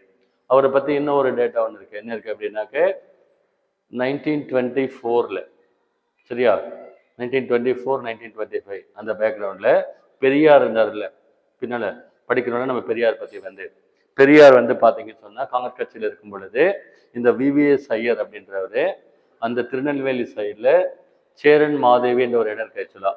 அந்த இடத்துல வந்து ஒரு ஸ்கூல் வச்சிருந்தாராம், குருகுல கல்வி ஸ்கூல். இவர் ஆக்சுவலாக ஐயர், பேர்லேயே ஐயர் இருக்கு இல்லையா, இவர் பிராமின். ஒரு நாள் வந்து பெரியார் அவங்க ஸ்கூலில் போய் பார்க்கும் பொழுது உயர்ந்த ஜாதி ஸ்டூடெண்ட்ஸ் இருக்காங்க இல்லையா, அவங்களுக்கு தனியாக சாப்பிட வச்சிருக்காரு, மற்ற ஜாதி கீழ் ஜாதி ஸ்டூடெண்ட்ஸை தனியாக வச்சு சாப்பிட வச்சிருக்காரு. ஸோ ஸ்கூலில் வந்து இந்த மாதிரி பேதப்படுத்தி ட்ரீட் பண்ணக்கூடாது இல்லையா, அதை பார்த்து பெரியார் வந்து ரொம்ப அப்ஜெக்ட் ஆகி ரொம்ப ஸ்ட்ரெயின் ஆனான்னு சொல்லி எழுதியிருக்காங்க ஆக்சுவலாக. இன்னொருத்தர் பேர் வந்து நீலகண்டன் பிரம்மச்சாரி அப்படின்னு அவருக்கு பேர். கொஞ்சம் நல்லா கவனிங்க பாருங்க, புதுசாக படிக்கிறீங்க. நீலகண்டன் பிரம்மச்சாரி அப்படின்னு பேர். தமிழக புரட்சிகரவாதிகளின் தந்தைன்னு இவர் சொல்றாங்க. Head of Tamil Nadu revolutionaries. தமிழகத்துல புரட்சிகரவாதிகளுடைய தந்தை நீலகண்டன் பிரம்மச்சாரி அப்படின்னு பேர். இவர் வந்து ஒரு ஆர்கனைசேஷன் ஃபவுண்ட் பண்ணியிருக்காரு 1904ல, பாரத மாதா சங்கம்னு பேர். பாரத மாதா சங்கம் அப்படின்னு பேர் ஆக்சுவலா. ஸோ திருநெல்வேலி கலெக்டர் ஆஸ்துரைக்கு வந்து கொல்றதுக்கு வாஞ்சிநாதனுக்கு ஸ்கெட்ச் போட்டு ரூட் போட்டு பிரெயினா ஒர்க் பண்ணது யாருன்னா இவர் தான். யாரு? நீலகண்டன் பிரம்மச்சாரி. சரியா? இவர் ஒரு பத்திரிகை நடத்தினாரு, சூரியோதயம்னு பத்திரிகை. எடிட் பண்ணது வந்து பாரதியார். இவருடைய ஸ்டூடெண்ட் பேர் என்னது? வாஞ்சிநாதன். அவர் என்ன பண்ணாரு பாருங்க, ஆக்சுவலா திருவாங்கூர் மாகாணத்துல வந்து ஃபாரஸ்ட் ஆஃபீஸரை கவர்மெண்ட்ல ஜாப்ல இருந்திருக்காரு ஆக்சுவலா. ஸோ திருநெல்வேலி கலெக்டர் ஆஸ் துரையை வந்து கொண்டிருக்காரு. டேட் பாருங்க, ஜூன் 17, 1911 கொண்டிருக்காரு ஆக்சுவலா. ஆக்சுவலா வந்து திருநெல்வேலி கலெக்டர் ஆஸ் துரைக்கு ஸ்கெட்ச் போட்டு கொடுத்தது நீலகண்டன் பிரம்மச்சாரி. ஓகேவா? ட்ரைனிங் கொடுத்தது வாவேஸ் ஐயர். இவங்க எல்லாம் ஒரு கோஷ்டி. இவர் போய் அட்டாக் பண்ணிட்டு வந்திருக்காரு. அந்த கலெக்டர் ஆஷ் சுட போனாங்க இல்லையா, அது வந்து ஒத்திகை தானா ஆக்சுவலா. ஆக்சுவலா யாரை கொல்லணும்னு இருந்தாங்களா, ஆங்கிலேயர்களுடைய ஓனர் யாரு? ராஜா, இங்கிலாந்து ராஜாவத்து இருக்காரு, 5ஆம் ஜார்ஜ் அப்படின்னு பேர். அவருக்காக ஸ்கெட்ச் போட்டிருக்காங்க. அதுக்கு ட்ரையல் தான் இங்க பண்ணியிருக்காங்க. பட் அவர் ஷூட் பண்ண உடனே இவரும் திருப்பி ஷூட் பண்ணி இறந்துட்டுதா சொல்றாங்க. ஸோ அந்த ஸ்டேஷனுக்கு, அந்த மணியாச்சி ரயில்வே ஸ்டேஷனுக்கு இப்ப பேரை மாற்றி வாஞ்சி மணியாச்சின்னு வச்சிருக்காங்க. இந்த வாஞ்சிநாதன் பெரிய சேர்த்து வாஞ்சி மணியாச்சி ரயில்வே ஸ்டேஷன் அப்படின்னு பேர் வச்சிருக்காங்க. இன்னும் ஒரு ஆள் வராரு, யார் அப்படின்னா செண்பகராமன் அப்படின்னு அவருக்கு பேர் ஆக்சுவலா. ஸோ செண்பகராமன் அப்படின்னு இன்னொருத்தர் சொல்றாங்க. இவர் வந்து பாத்தீங்கன்னா கன்னியாகுமரி பகுதியிலேருந்து வர்றாரு. இந்த கன்னியாகுமரி பகுதிக்கு என்ன பேர் வச்சிருக்காங்க? நாஞ்சில் நாடுன்னு பேர் ஆக்சுவலா அந்த காலத்துல. ஸோ இவர் ஒரு பத்திரிகை நடத்திருக்காரு. பத்திரிகை பேர் என்னது? Bro India. ப்ரோ இந்தியா அப்படின்னு பேர் ஆக்சுவலா. இவர் வந்து பாத்தீங்கன்னா அந்த விடுதலை போராட்டத்துல பிரிட்டிஷ்காரங்களுக்கு அகைன்ஸ்டான ஏரியாஸ்லாம் ஒர்க் பண்ணாங்கன்னு சொன்னோம் இல்லையா, அதுல ஆப்கானிஸ்தான்ல வந்து ஒரு தற்காலிக இந்திய அரசாங்கம் கவர்மெண்ட்டை நடத்தி ரன் பண்ணி காட்டியிருக்காரு ஆப்கானிஸ்தான்ல வந்து. அதுல எக்ஸ்டர்னல் அஃபேர்ஸ் மினிஸ்டரா இருந்திருக்காரு, வெளியுறவுத்துறை அமைச்சரா இருந்திருக்காரு. அப்புறம் இவர் ஜெர்மன் நாட்டுல வந்து அப்ப ஹிட்லருக்கு முன்னால கெய்சர் அப்படின்னு ஒருத்தர் இருந்தார் ஆக்சுவலா. கெய்சர் மன்னர்னு அவருக்கு பேர். அவர் கூட வந்து பேசியிருக்கிறார் ஆக்சுவலா. இந்தியாவுக்கு ஹெல்ப் பண்ணுங்க அப்படின்லாம் பேசி அவர்கிட்ட ஜெர்மனுடைய ஒரு வார்ஷிப் போர்க்கப்பல் ஒன்று எம்டன் அப்படின்னு பேர், அது வந்து இந்தியாவுக்கு வர வச்சிருக்காரு பேசி, எங்களுக்கு கொடுங்க, பிரிட்டிஷ்காரங்களுக்கு அகைன்ஸ்ட் பண்ணணும் அப்படின்னு சொல்லி கேட்டிருக்காரு, கொடுத்துருக்காங்க ஆக்சுவலா.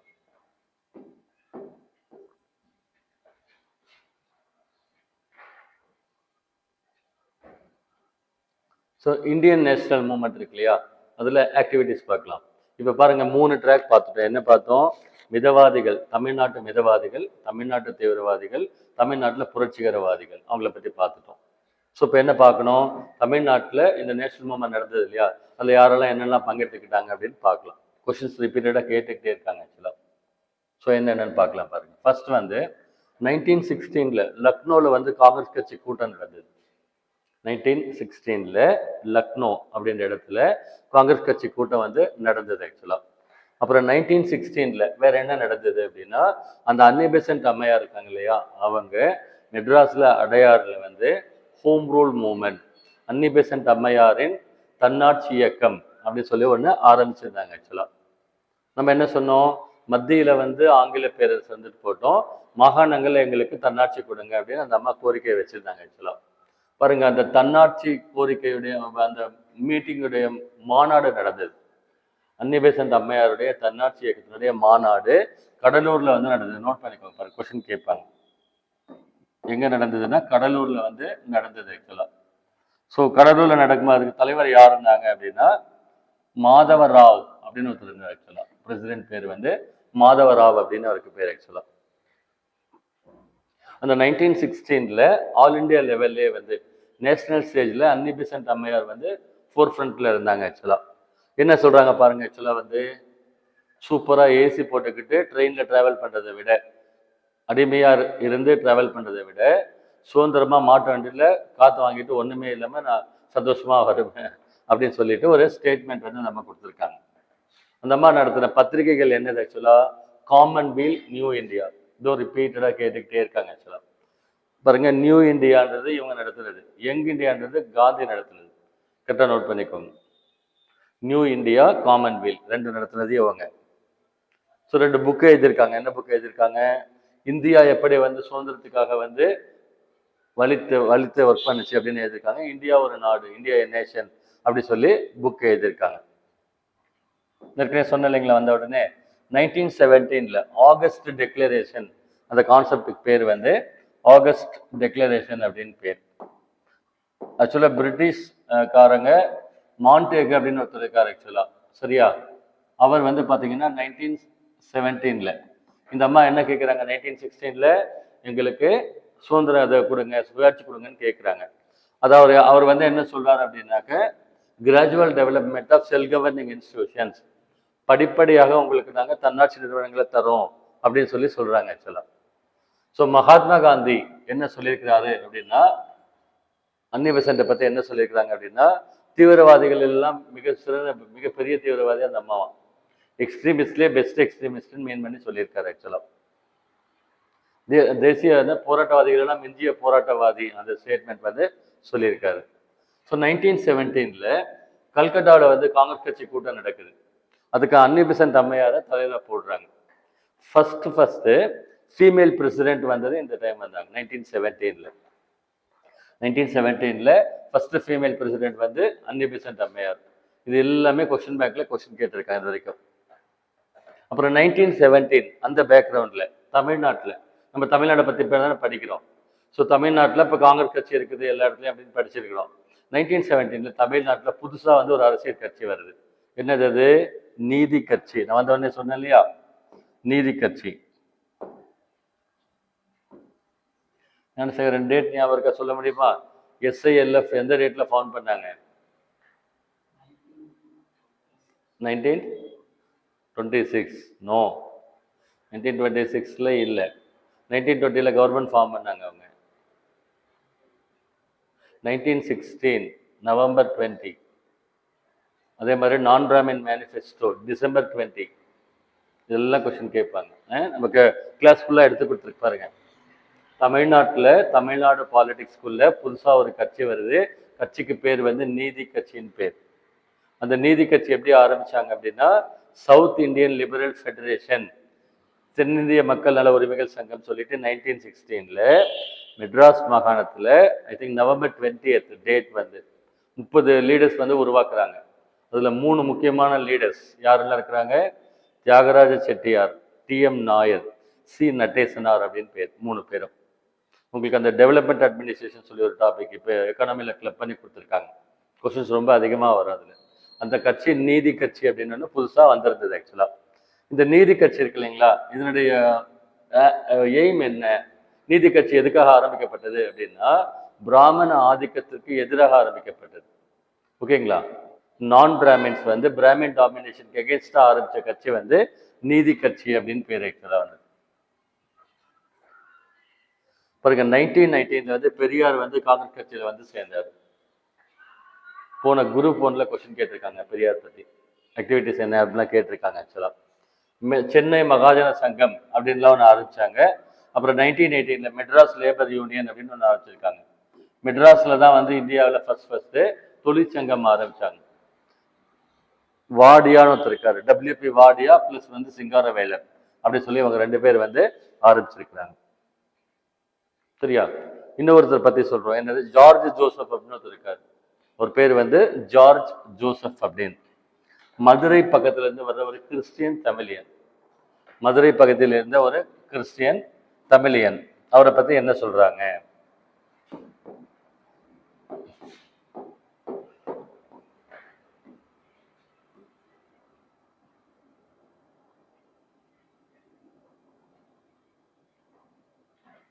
ஆக்சுவலாக மதுரை சைட்ல இருந்து போராட்டம் எடுத்துட்டு போனார்னு சொல்றோம் அவரை பத்தி. ஸோ 1919 வந்து ரவுலட் சத்தியாகிரக போராட்டம் நடந்தது தெரியுமா? ரவுலட் சத்தியாகிரக போராட்டம் 1919. ஸோ மதுரையில் அவர் வந்து லீட் பண்ணியிருக்காரு மதுரை சைடில். அதே மாதிரி மதுரையில் வந்து ஹார்வே மில்ஸ் அப்படின்னு ஒன்று இருக்கு, ஹார்வே ஆலை போராட்டம் ஒன்று இருக்கு, அது நடந்தது. அப்புறம் 1924 வைக்கம் சத்தியாகிரக போராட்டம் நடந்தது பெரியார் தலைமையில். அந்த இஷ்யூக்கு பெரியாரை கூட்டிட்டு போனதே இவர் தான், ஜார்ஜ் ஜோசப் தான் கூட்டிட்டு போயிருக்காரு. ஆக்சுவலா இவரை பத்தி என்ன சொல்றாங்க அப்படின்னா, குற்ற பரம்பரை சட்டம் அப்படின்னு ஒன்று கொடுத்துருக்காங்க, அதை நீக்க ரொம்ப போராடினாராம். கிரிமினல் ட்ரைப்ஸ் ஆக்ட் அப்படின்னு சொல்லிட்டு இருக்கு. குற்ற பரம்பரை சட்டம் நீக்க போராடியவர் யார் அப்படின்னா ஜார்ஜ் ஜோசப்.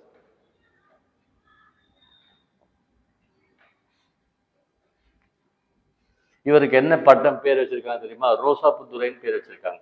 கோர்ட்ல வந்து நேரு மாமா மாதிரி ரோஸ் வச்சிருப்பாரு போல இருக்கு, ரோசாப்புத்துறை என்று அழைக்கப்படுகிறார் அப்படின்னு சொல்லியிருக்காங்க.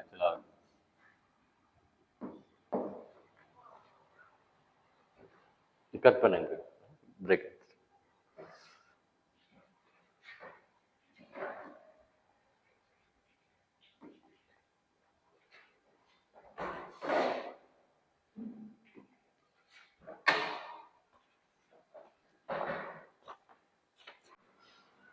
ஓகேவா? ஸோ லாஸ்ட் வந்து ரோசாப்புத்துறைன்னு யாரை சொல்றோம்? ஜார்ஜ் ஜோசப் சொல்றோம். மதுரையில இருந்திருக்காரு, மதுரை காந்தி இருந்த வேற ஆக்சுவலா. ஸோ 1919 வந்து நேஷனல் மூவ்மெண்ட்ல ரவுலட் சத்தியாகிரக போராட்டம் அப்படின்னு ஒன்று நடந்தது ஆக்சுவலா. சரிங்களா?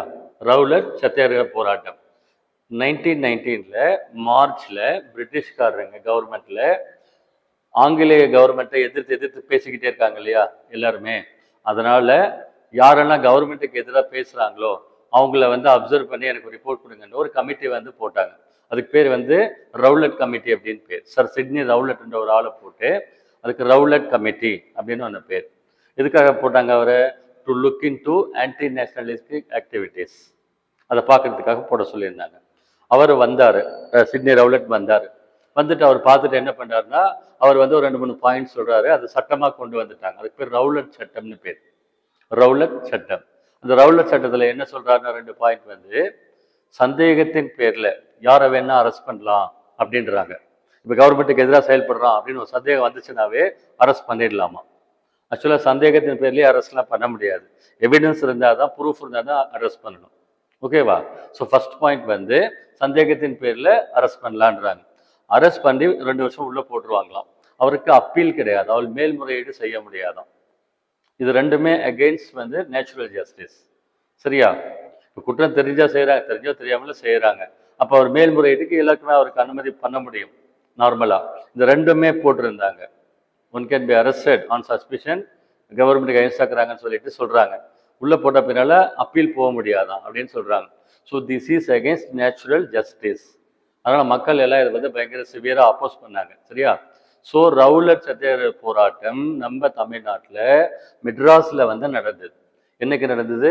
ஏப்ரல் 6, 1919. சார் சிட்னி ரவுலட் சட்டம் போட்டது மார்ச்சில். ஏப்ரல் 6 1919 ரவுலட் சத்தியாகிரக போராட்டம் நடந்தது. மகாத்மா காந்தி முதல்ல வந்து பாலிடிக்ஸ் ஸ்கூல்ல இங்கே தான் என்டர் ஆகுறாரு. மெட்ராஸில் மெரினா பீச்சில் வந்து மீட்டிங் போட்டிருந்தாங்க. ஆக்சுவலாக பாருங்க, மகாத்மா காந்தி மார்ச் 18ஆம் தேதி 1919 மெட்ராஸில் மெரினா மீட்டிங்கில் வந்து உரையாற்றினார். ஃபர்ஸ்ட் பொலிட்டிக்கல் ஸ்பீச் அங்கே தான் கொடுத்தாரு ஆக்சுவலாக வந்து. அதே மாதிரி மெட்ராஸ் மகாஜன சபை நம்ம படித்தோம் இல்லையா, 1884 வந்து இங்கே போட்டிருந்தாங்க சொல்லி படித்தோம். நெக்ஸ்ட் கிலாஃபத் மூவ்மெண்ட் அப்படின்னு நடந்தது 1919. இதெல்லாம் பாருங்க, அந்த நேஷனல் மூவ்மெண்ட் அது அப்படி ஆக்டிவிட்டிஸ் வருது. 1919 கிலாஃபத் இயக்கம். கிலாஃபத் இயக்கம்னா என்ன சொல்லியிருக்கிறேன்? ஆங்கிலேயர்களுக்கு எதிரான மனநிலையில முஸ்லீம்கள், உலகத்தில் இருக்கிற எல்லா முஸ்லீம்ஸ்களும் இருந்தாங்க, இந்தியாவில் இருக்கிற முஸ்லீம்களும் இருந்தாங்க. அதுக்கு எதிர்ப்பு தெரிவிச்ச ஆரம்பிச்ச இயக்கத்துக்கு பேர் வந்து கிலாஃபத் இயக்கம்னு பேர். கிலாஃபத் இயக்கத்தை தோற்றுவித்தவர்கள் யாருன்னு கேட்பாங்க. அலி பிரதர்ஸ்ன்னு சொல்லுவாங்க. சரியா? 2 அலி சகோதரர்கள் அப்படின்னு அவங்களுக்கு பேர். சௌகத் அலி, ஒருத்தர் முகமது அலி சம்திங் இருப்பாங்க. ஸோ இந்த கிலாஃபத் மூவ்மெண்ட் வந்து இந்தியாவில் லான்ச் பண்ணியிருந்தாங்க யார்? முஸ்லீம்ஸ். மகாத்மா காந்தி பார்க்குறாரு ஆக்சுவலாக, அவங்களும் பிரிட்டிஷ்க்கு அகேன்ஸ்டாக இருக்கிறாங்க, நம்மளும் பிரிட்டிஷ்க்கு அகேன்ஸ்டாக இருக்கிறோம், ஸோ நம்ம 2 பேரும் சேர்ந்து ஒன்றா இருக்கலாம் அப்படின்னு சொல்லி கூப்பிட்டு, ஸோ கிலாஃபத் மூவ்மெண்ட்டும் நான் கோஆபரேஷன் மூவ்மெண்ட்டும் 2 மெர்ஜ் பண்ணி லான்ச் பண்ணாங்க. இந்த கிலாஃபத் மூமெண்ட் தமிழ்நாட்டில் தான் வந்து ரொம்ப சிவியராக நடந்தது. குறிப்பாக வாணியம்பாடி அந்த உயிர் மூச்சா இருந்ததுதான். வாணியம்பாடி ஃபுல்லாகவே முஸ்லீம்ஸ் இருப்பாங்க, கேள்விப்பட்டிருக்கீங்களா? வாணியம்பாடி, ஆம்பூர் இல்லையா? ஸோ அந்த இடத்துல அதுதான் வந்து உயிர் மூச்சா இருந்ததுன்னு சொல்றாங்க. தமிழ்நாட்டில் வந்து அவங்க கிலாஃபத் டே அப்படின்னு ஒரு டே அப்சர்வ் பண்றாங்க. ஏப்ரல் 17 1920 வந்து அப்சர்வ் பண்ணாங்க ஆக்சுவலா. அப்புறம் வந்து நான் கோஆபரேஷன் மூவ்மெண்ட் வந்து லான்ச் பண்ணாரு காந்தி, நம்ம படிச்சோம் இல்லையா? தமிழ்நாட்டில் வந்து ஒத்துழையாமை இயக்கம் என்ன அப்படின்னு சொல்லி பார்க்குறோம். லீடர்ஸ் யார் இருந்தாங்க இங்க அப்படின்னா, பெரியார் இருந்தார், ராஜாஜி இருந்தாங்க. பெரியார் வந்து நான் பிராமின், ராஜாஜி வந்து பிராமின். சரியா? அவங்க 2 பேர் இருந்தாங்க ஆக்சுவலா. ஸோ இந்த நான் கோஆபரேஷன் மூவ்மெண்ட் ஒத்துழையாமை இயக்கம் லான்ச் பண்ணியிருந்தாங்க இல்லையா? அந்த பேக்ரவுண்ட்ல வந்து மதுவிலக்கு எதிர்ப்பு அந்த போராட்டமும் பண்ணாங்க. ஆன்டி லிக்கர் கேம்பெயின் சொல்லுவாங்க இல்லையா? அதுவும் பண்ணாங்க. அந்த சமயத்துல தான் வந்து பெரியார் வந்து அவருடைய தோப்புல இருக்கக்கூடிய 500 தென்னை மரத்தை வந்து வெட்டினார். தென்னங்கல் பனங்கள்னு சொல்றாங்க இல்லையா? அதை வந்து வெட்டினார் ஆக்சுவலா. தாதம்பட்டின்ற இடத்துல அவருக்கு இருந்துதான். அவர் ஆக்சுவலா ரிச் பர்சன். ஸோ அது தோப்புல வந்து 500 தென்னை மரத்தை வெட்டினார்னு சொல்றாங்க. போன எக்ஸாம்ல கேட்டிருந்தாங்க. அதுக்கு அவருக்கு ஹெல்ப் பண்ண 2 லேடிஸ் யாரு அப்படின்னா, அவங்க ஒய்ஃப் பேர் வந்து நாகம்மை, அவங்க கசின் சிஸ்டர் பேர் வந்து கண்ணம்மாள். இவங்க 2 பேரும் ஹெல்ப் பண்ணாங்க ஆக்சுவலா. அதே மாதிரி தஞ்சாவூர் இருக்கு இல்லைங்களா? அங்க வந்து வரிகுடா இயக்கம், டேக்ஸ் கட்ட மாட்டோன்ற ஒரு போராட்டத்தை வந்து முன்னெடுத்தாங்க ஆக்சுவலா. அப்புறம் 1920 வந்து நாக்பூர்ல வந்து காங்கிரஸ் கட்சி கூட்டம் நடக்குது. வருஷம் நடக்குது இல்லையா? காங்கிரஸ் கட்சி கூட்டம் நாக்பூர்ல நடக்குது. நம்ம ஏற்கனவே சொன்னோம் இல்லையா? சேலம் விஜயராகவாச்சாரியார் அவர் வந்து பிரசிடென்டா இருந்தாரு. அவர் என்ன சொல்றோம்? தென்னிந்தியாவின் வந்து தீவிரவாதிகளின் தந்தை சொல்லி அவரை சொல்றாங்க. சேலத்தை வந்து தென்னகத்தின் பூனான்னு சொல்றாங்க. சரிங்களா? பூனா இருக்கு இல்லைங்களா? அந்த மாதிரி சேலத்தை தென்னகத்தின் பூனா, பூனா ஆஃப் த சவுத் அப்படின்னு சொல்லி சொல்றாங்க. அப்புறம் இந்த 1921 நான் கோஆபரேஷன் மூவ்மெண்ட் போயிட்டு இருக்கும் பொழுது இங்கிலாந்துல இருந்து பாத்தீங்கன்னா வேல்ஸ் இளவரசர் வந்து வந்தார். வேல்ஸ் இளவரசர், நான் வந்து அங்க இருக்கிற மக்கள் கிட்ட நான் பேசுறேன், அவங்கள வந்து சமாதானப்படுத்துறேன் அப்படின்னு அங்கிருந்து வந்தார். இவர் வந்தவரை வந்து காங்கிரஸ் கட்சி வந்து பாய்காட் பண்ணுச்சு ஆக்சுவலா. காங்கிரஸ் வந்து அக்செப்ட் பண்ணிக்கல. இவங்க போராட்டம் பண்ணிட்டு இருக்காங்க இல்லையா? அதனால வந்து இந்த வேல்ஸ் இளவரசர் வந்ததை காங்கிரஸ் கட்சி வந்து ஆப்போஸ் பண்ணுச்சு. ஆனா அங்க நீதி கட்சி இன்னொரு கட்சி இருந்தேன்னு சொன்னேன் இல்லையா? அந்த கட்சி சப்போர்ட் பண்ணாங்க. ஞாபகம் வச்சுக்கோங்க. ஆக்சுவலா மெட்ராஸ் ஃபுல்லாவே வந்து நீதி கட்சி வந்து பிரிட்டிஷை சப்போர்ட் பண்ணிக்கிட்டே இருந்தாங்க ஸ்டார்டிங்ல இருந்து. அவங்களுக்கு வந்து சுதந்திரம் வாங்குறீங்களோ இல்லையோ, நீதி கட்சிக்கு அவங்களுக்கு என்ன வேணும்?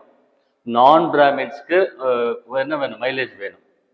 ஓகேங்களா? அகைன்ஸ்ட் பிராமின் டாமினேஷன் தான் அவங்க ஆரம்பிச்சிருந்தாங்க. அதனால அவங்க வந்து அது கூட டிராவல் பண்ணாங்க ஆக்சுவலா. ஸோ ராஜாஜி பத்தி சொல்ற பாருங்க. தமிழ்நாட்டில் இருந்த தலை சிறந்த போராட்டக்காரர்கள் யாரெல்லாம் இருந்தாங்க அப்படின்னா, ராஜாஜி இருந்தார்.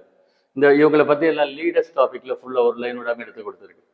ஸோ 1918 சேலத்துக்கு வந்து இவர் நகராட்சி சேர்மனா இருக்காரு. பக்கத்துல ஈரோடுக்கு பெரியார் இருந்தார் ஆக்சுவலா. வந்து இவருக்கு என்ன பேர் கொடுத்துருக்காங்க? சேலத்து மாம்பழம், மூதறிஞர் ராஜாஜி அப்படின்லாம் ராஜாஜிக்கு பேர் ஆக்சுவலா. தமிழ்நாட்டில் வந்து 1920 ஒத்துழையாமைக்கு முன்னந்து நடத்துறது யார் அப்படின்னா ராஜாஜி. இன்னொன்னு 1930 வேதாரண்யம் உப்பு சத்தியாகிரக போராட்டம் முன்னணி நடத்தது யார் அப்படின்னா ராஜாஜி தான் நடத்தினார் ஆக்சுவலா. ராஜாஜி எப்ப சீஃப் மினிஸ்டர் வந்தார் தமிழ்நாட்டுக்கு? 1937. இந்த பேக்ரவுண்ட் ஒன்று சொல்றேன் பாரு. காலைல சொன்னேன் இல்லையா? 1919 மாண்டேகிசம் சீர்திருத்தங்கள்ல மாகாணங்களில் இரட்டையாட்சி அப்படின்னு பாதி மாகாணத்தில் இருக்கக்கூடிய பவரை பிரிச்சு கொடுத்தாங்கன்னு சொன்னோம். காங்கிரஸ் கட்சி ஒத்துக்கல, எலெக்ஷன்ல பார்ட்டிசிபேட் பண்ணல. ஆனா 2ஆம் கட்சி நீதி கட்சி பார்ட்டிசிபேட் பண்ணுச்சுன்னு சொன்னோம் இல்லையா? அப்புறம் வந்து அதுக்கு அடுத்த 1919 ஆக்டுக்கு அப்புறம் அகைன் வந்து இன்னொரு ஆக்ட் வருது 1935. கவர்மெண்ட் ஆஃப் இந்தியா ஆக்ட் 1935 ஒன்று இருக்கு ஆக்சுவலா. அதுல என்ன பண்றாங்கன்னா, இந்த மாகாணங்களில் இரட்டையாட்சின்னு சொல்லி கொடுத்தாங்க இல்லையா? அது மாகாண முழு சுயாட்சி அப்படின்னு கொடுத்தாங்க. அதை தான் அன்னி பெசன்ட் அம்மையார் கேட்டாங்க 1916 கேட்டது. ஆனா இங்க எப்ப தராங்க? 1935 ஆக்ட்ல தான் தராங்க.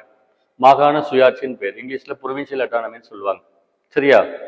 அது சட்டம் கொடுத்தது 1935. அது பேஸ் பண்ண எலெக்ஷன் வந்து 2 வருஷம் கழிச்சு வச்சாங்க 1937. அந்த எலெக்ஷன்ல காங்கிரஸ் கட்சி பங்கெடுத்துக்கிச்சு ஃபர்ஸ்ட் டைம். இருக்கிறதுல பெரிய கட்சி வந்து காங்கிரஸ் கட்சி.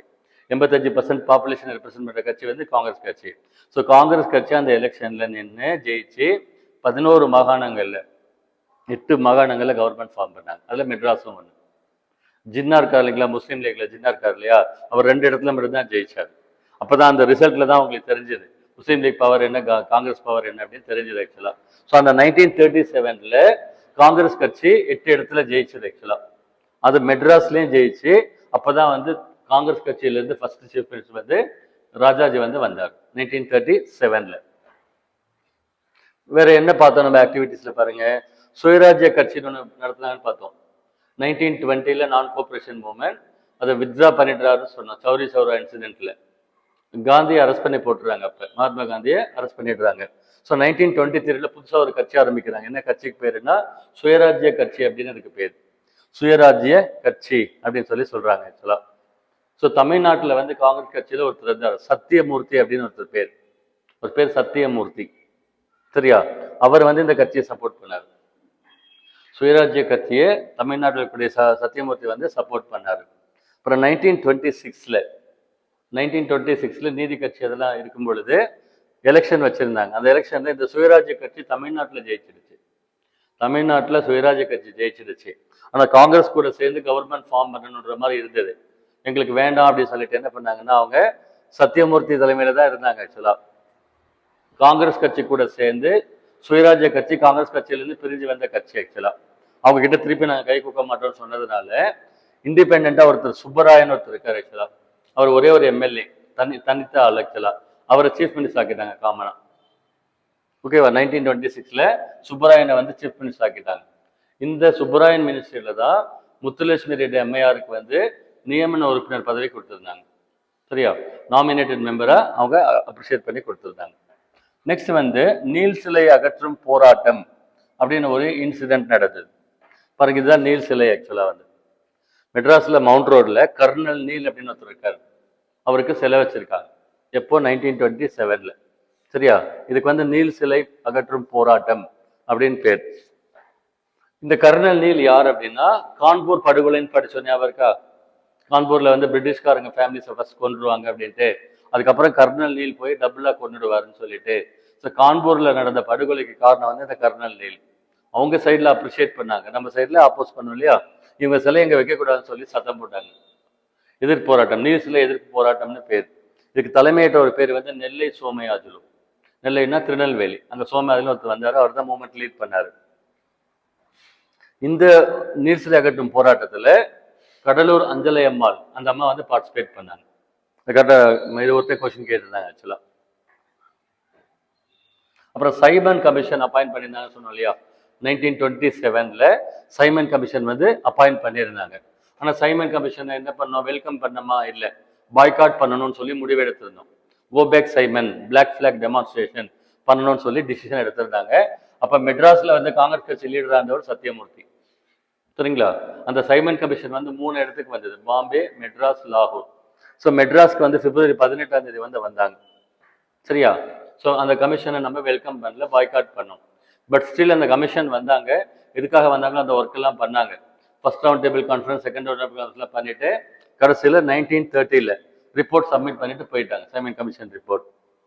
ஸோ தமிழ்நாட்டில் வேற யார் இருக்காங்க விடுதலை போராட்டம் இயக்கத்தில் அப்படின்னா, சத்தியமூர்த்தி அப்படின்னு ஒருத்தர் இருக்காரு ஆக்சுவலா. புதுக்கோட்டையில திருமயங்கிற இடத்துல பிறந்தவர் ஆக்சுவலா. ரொம்ப ஃபர்ஸ்ட் கிளாஸ் ஜென்டில்மேன் அப்படின்னு அவருக்கு பேர், சத்தியமூர்த்தின்னு பேர். காமராஜர் இருந்தார் இல்லையா காங்கிரஸ் கட்சியில, காமராஜருடைய அரசியல் குரு பேர் வந்து சத்தியமூர்த்தி. ரொம்ப ஜென்டில்மேன் அப்படின்னு சொல்லியிருந்தாங்க ஆக்சுவலா. ஸோ இவருக்கு என்ன பட்டம் கொடுத்துருக்காங்க? தீரர், வெள்ளி நாக்கு வேந்தர், போய் பேச மாட்டாருன்னு சொல்றாங்க போல இருக்கு. காமராஜருடைய அரசியல் குரு. இப்ப காங்கிரஸ் கட்சி மெட்ராஸ்ல இருக்கு இல்லைங்களா, அந்த ஹெட் குவார்டர்ஸ்க்கு சத்தியமூர்த்தி பவன் பேர் வச்சிருக்காங்க.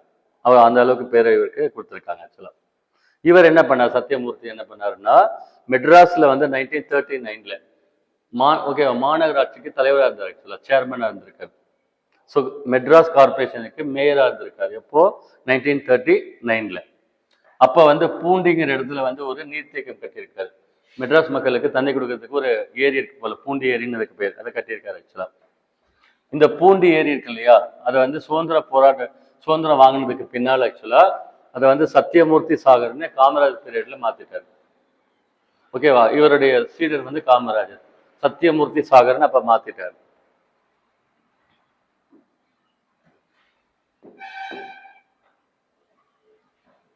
வேற என்ன நடந்தது அப்படின்னா, 1930ல பாருங்க, கொஞ்சம் டேட்டா கரெக்டாக நோட் பண்ணிக்கோங்க, இப்படி கொஸ்டின் கேட்டுக்கிட்டே இருக்காங்க ஆக்சுவலா. 1930ல வந்து உப்பு சத்தியாகிரகம் அப்படின்னு ஒன்று நடந்தது ஆக்சுவலா. மகாத்மா காந்தி குஜராத்ல வந்து தண்டிகிற இடத்துக்கு போனார். தண்டி யாத்திரைன்னு பேர் அது. மார்ச் 12ஆம் தேதி போனார். சரி, அவர் போனது. இங்க ராஜாஜி என்ன பண்ணாருன்னா திருச்சியிலிருந்து வேதாரண்யத்துக்கு வந்து உப்பு சத்தியாகிரக போராட்டம் பண்ணார் ஆக்சுவலா. ஏப்ரல் 13ஆம் தேதி கிளம்பியிருக்காரு, 28ஆம் தேதி போய் ரீச் ஆனாரு. இவர் கூட 12 பேர் போயிருக்காங்க வாலண்டியர்ஸ். ஓகேங்களா, அவர் கூட 12 பேர் போனாங்க ஆக்சுவலா. இந்த போராட்டம் போகும்போது வேற யாரெல்லாம் கூட இருந்தாங்கன்னா, ருக்மணி லட்சுமிபதினு ஒரு அம்மா இருக்காங்க இல்லையா, அந்த அம்மா வந்து கூட இருந்தாங்க. பிளஸ் டிஎஸ்எஸ் ராஜன் அவரு கூட இருந்தார். ஸோ வேதாரண்யத்துல வந்து உப்பு சத்தியாகிரக போராட்டம் பண்ணது ராஜாஜி. மெட்ராஸ்ல உப்பு சத்தியாகிரகம் பண்ணது வந்து டி பிரகாசன் ஒருத்தர் இருந்தார், அவர் பண்ணார் ஆக்சுவலா. இந்த டேட்டா கரெக்டா கொஸ்டின் கேட்பாங்க கண்டிப்பா. திருப்பூர் குமரன் கேள்விப்பட்டிருப்பீங்கன்னு நினைக்கிறேன். கொடிகாத்த குமரன், திருப்பூர் குமரன் அப்படின்னு சொல்லி அவர் தேசபந்து இளைஞர் பேரவைன்னு சொல்லி ஒன்று வச்சிருந்தாரு.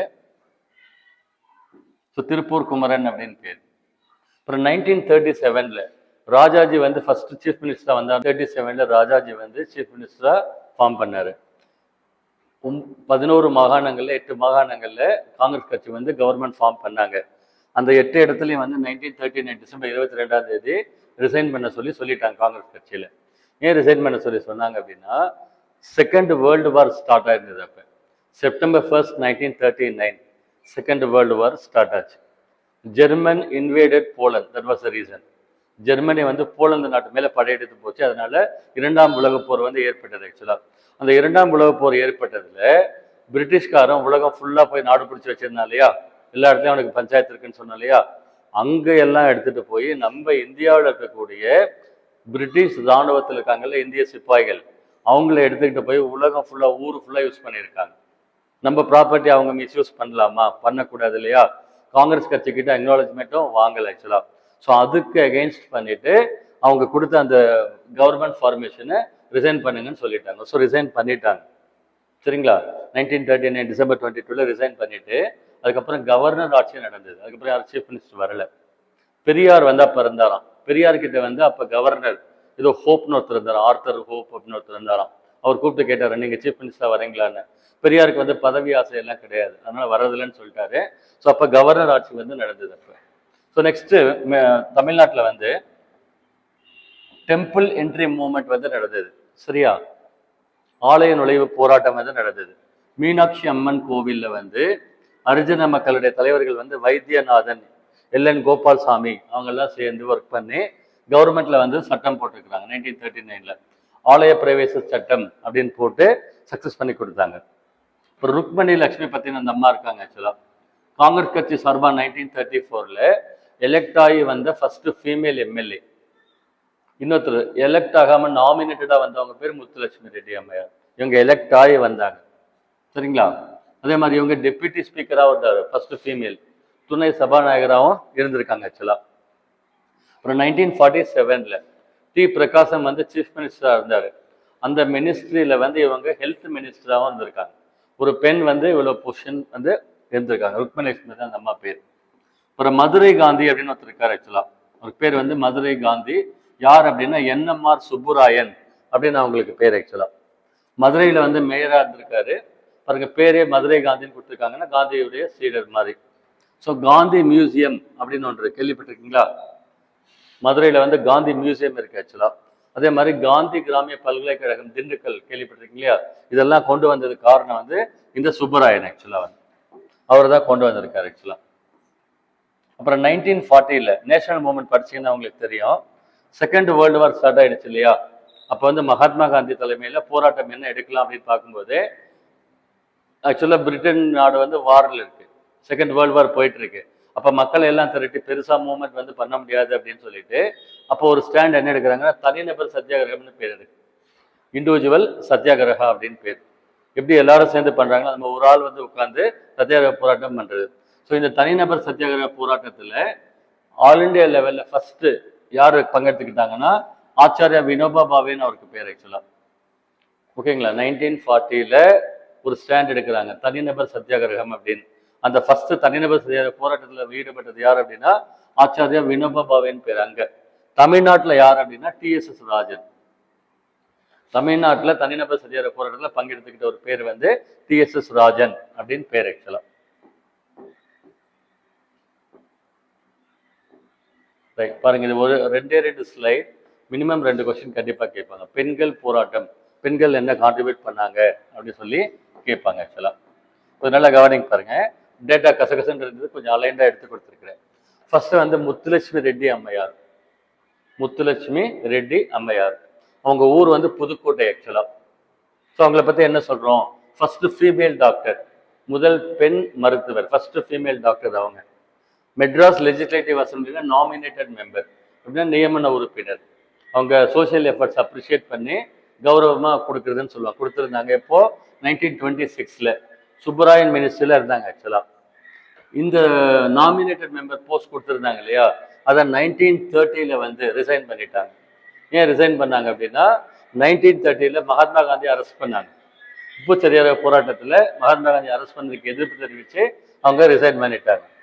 அப்புறம் 1930ல வந்து பூனாவில் வந்து அகில இந்திய மகளிர் மாநாடு நடத்தினாங்க. 1930ல ஆல் இண்டியா விமன் கான்ஃபரன்ஸ் நடத்தினாங்க. அப்புறம் 1930ல தேவதாசி ஒழிப்பு மசோதாவை இன்ட்ரடியூஸ் பண்ணாங்க. நல்லா ஞாபகம் வச்சுக்கோங்க, தேவதாசி அபாலிஷன் ஆக்ட், அதாவது பில், அதை இன்ட்ரடியூஸ் பண்ணது 1930ல. எல்லாரும் சேர்ந்து இன்ட்ரடியூஸ் பண்ணாங்க. முத்துலட்சுமி ரெட்டி அம்மையார் மெயினாக இருந்தாங்க. இது வந்து எஃபெக்ட் கொடுத்தது எப்பன்னா 1947ல. தேவதாசி ஒழிப்பு சட்ட மசோதா அமலுக்கு வந்தது எப்போ அப்படின்னா 1947ல. அப்புறம் அடையாறுல வந்து கேன்சர் இன்ஸ்டியூட் ஒன்று வச்சிருக்காங்க 1956ல. ஜவஹர்லால் நேரு வந்து அடிக்கல் நாட்டிட்டு போனார்னு சொல்லி சொன்னாங்க. அடையாறுல புற்றுநோய் ஹாஸ்பிட்டல் ஒன்று வச்சிருக்காங்க, வேர்ல்டு ஃபேமஸ். அது அதுக்கெல்லாம் லட்சக்கணக்கில் செலவாகுமா, பணமே வாங்காம அந்த அம்மா அங்கே சர்வீஸ் பண்றாங்கன்னாங்க. அப்புறம் சாந்தோம் இருக்குல்ல மெட்ராஸ்ல, அதுல அவ்வை இல்லம் அப்படின்னு சொல்லி அனாதை குழந்தைகளுக்காக ஒன்று வச்சு நடத்திக்கிட்டு இருந்தாங்க ஆக்சுவலா. ஸோ தமிழ்நாடு கவர்மெண்ட் வந்து அந்த அம்மா பேர்ல முத்துலட்சுமி ரெட்டி நினைவு மகப்பேறு திட்டம் அப்படின்னு சொல்லி ஒன்று வச்சிருக்கிறாங்க ஆக்சுவலா. மெட்டர்னிட்டி ஸ்கீம், ஓகேங்களா, கன்சீவ் ஆகிறாங்க இல்லையா, அவங்களுக்கு ஒரு ஸ்கீம் வந்து வச்சிருக்கிறாங்க ஆக்சுவலா. இன்னொன்று இன்டர்காஸ்ட் மேரேஜ் அசிஸ்டன்ட் ஸ்கீம், கலப்பு திருமண நிதியுதவி சட்டம், இது ரெண்டும் வந்து இந்த அம்மா பேர்ல தமிழ்நாடு கவர்மெண்ட் வந்து வச்சிருக்கிறாங்க. நெக்ஸ்ட் வந்து தர்மாம்பால்னு ஒரு அம்மா இருக்காங்க.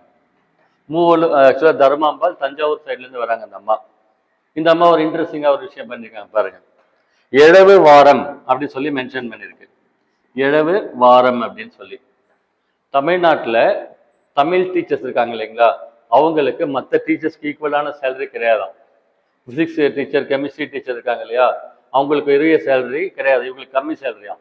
தமிழ்நாட்டில் தமிழ் மொழியை டீச் பண்றவங்களுக்கு சேலரி கம்மியாம். அதை வந்து இந்த அம்மா எடுத்து ஒரு போராட்டம், ஒரு வாரம் ஃபுல்லா இழவு வாரம் அப்படின்னு ஒரு போராட்டம் நடத்தி சக்சஸ் பண்ணி அவங்களுக்கு ஈக்குவல் சேலரி வாங்கி கொடுத்தாங்களாம். நெக்ஸ்ட் சென்னை மாணவர் மன்றம் அப்படின்னு ஒரு அமைப்பு வச்சிருந்தாங்க. பெரியாருக்கு வந்து பெரியார் அப்படின்ற பட்டத்தை கொடுத்தது இந்த அம்மா, எல்லாரும் சேர்ந்து கொடுத்தாங்க. 1938ல அகில இந்திய பெண்கள் மாநாடு நடந்தது, அதுல வந்து கொடுத்தாங்க. அந்த மாநாட்டுக்கு பிரசிடென்ட் பேர் வந்து நீலாம்பிகை அம்மையார்னு இருப்பாங்க, சரிங்களா. ஸோ இவங்க வந்து டைட்டில் கொடுத்து எல்லாரும் சேர்த்து கொடுக்கும்போது இவங்க கையில கொடுத்தாங்கன்னு சொல்றாங்க 1938ல. இவங்களுக்கு பேர் வந்து வீர தமிழன்னை அப்படின்னு சொல்லி சொல்றாங்க.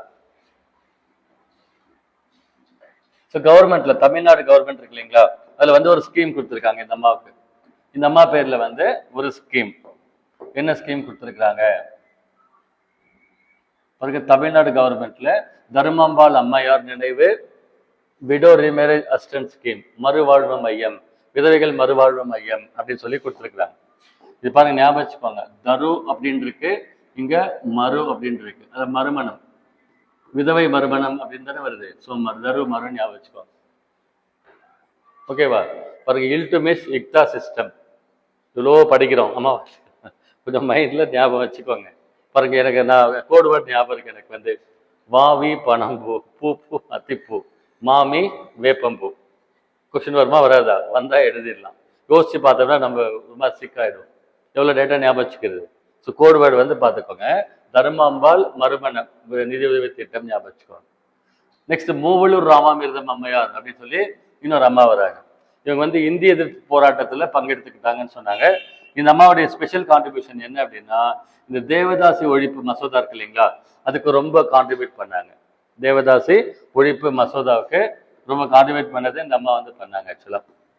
பாருங்க, இவங்க மூவலூர் ராமாமிர்தம் அம்மையார், இவங்க அஞ்சலை அம்மாள், இவங்க ருக்மணி லட்சுமிபதி, இல்ல பெண் தலைவர்கள் ஆக்சுவலா. புக் ஒன்று எழுதியிருக்காங்க, தாசிகளின் மோசவலை அப்படின்னு ஒரு புக் எழுதியிருக்காங்க. அண்ணா வந்து இவங்களை என்ன சொல்லியிருக்காங்க பாருங்க, தமிழகத்தின் அன்னி பெசன்ட் அப்படின்னு சொல்லியிருக்காங்க. மூவலூர் ராமாமிர்தம் அம்மையாரு தமிழ்நாட்டுடைய அன்னி பெசன்ட் அம்மையார்னு ஒரு பட்டம் கொடுத்துருக்காங்க. அன்னி பெசன்ட் ரொம்ப நல்லா ஒர்க் பண்ணாங்கன்னு சொன்னால அதில் அந்த அளவுக்கு அவருக்கு பேர் கொடுத்துருக்குறாங்க. இவங்க பேர்ல வந்து கவர்மெண்ட்ல ஸ்கீம் வச்சிருக்கிறாங்க. என்ன ஸ்கீம் இருக்கு பாருங்க, ராமாமிர்தம் அம்மையார் நினைவு மருத்துவ நிதியுதவி திட்டம், சாரி என்னது, இந்த திருமண நிதியுதவி திட்டம், மேரேஜ் அசிஸ்டன்ட் ஸ்கீம் ஒன்று கொடுத்துருக்காங்க. இப்ப புதுசா புதுமை பெண் அப்படின்னு ஒரு ஸ்கீம் கொடுத்துருக்காங்க, கேள்விப்பட்டீங்களா? புதுமை பெண் என்ன ஸ்கீம்? ஆக்சுவலா 1000 ரூபாய் தராங்க. ஆக்சுவலா 11th 12th ஸ்கூல் முடிச்சுட்டு காலேஜ் போறவங்களுக்கு மந்த்லி வந்து 1000 rupees பெண்களுக்கு தராங்க. இதே மாதிரி பசங்களுக்கும் தராங்க. அதுக்கு தமிழ் புதல்வன் திட்டம்னு பேர். நாளைக்கு பாருங்க ஃபுல்லா ஸ்கீம்ஸா இருக்கும், கரண்ட் அஃபேர்ஸ்ல ஃபுல்லா ஸ்கீம்ஸா இருக்கும். இதை ப்ரிப்பேர் பண்ணிருக்கீங்களா இல்லையா? இல்லையா? ஸ்கீம்ஸ் இருக்கு ஆக்சுவலா.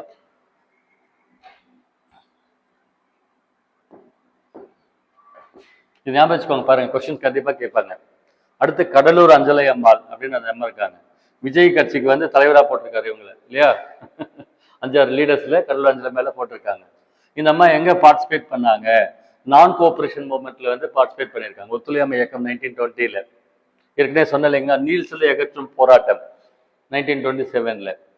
இந்த கடலூர் அஞ்சலை அம்மா இருக்காங்க இல்லைங்களா, அந்த அம்மா வந்து கவர்மெண்ட் அகைன்ஸ்ட் பண்றாங்கன்னு சொல்லிட்டு மகாத்மா காந்தி வந்து கடலூருக்கு வந்தாராம்.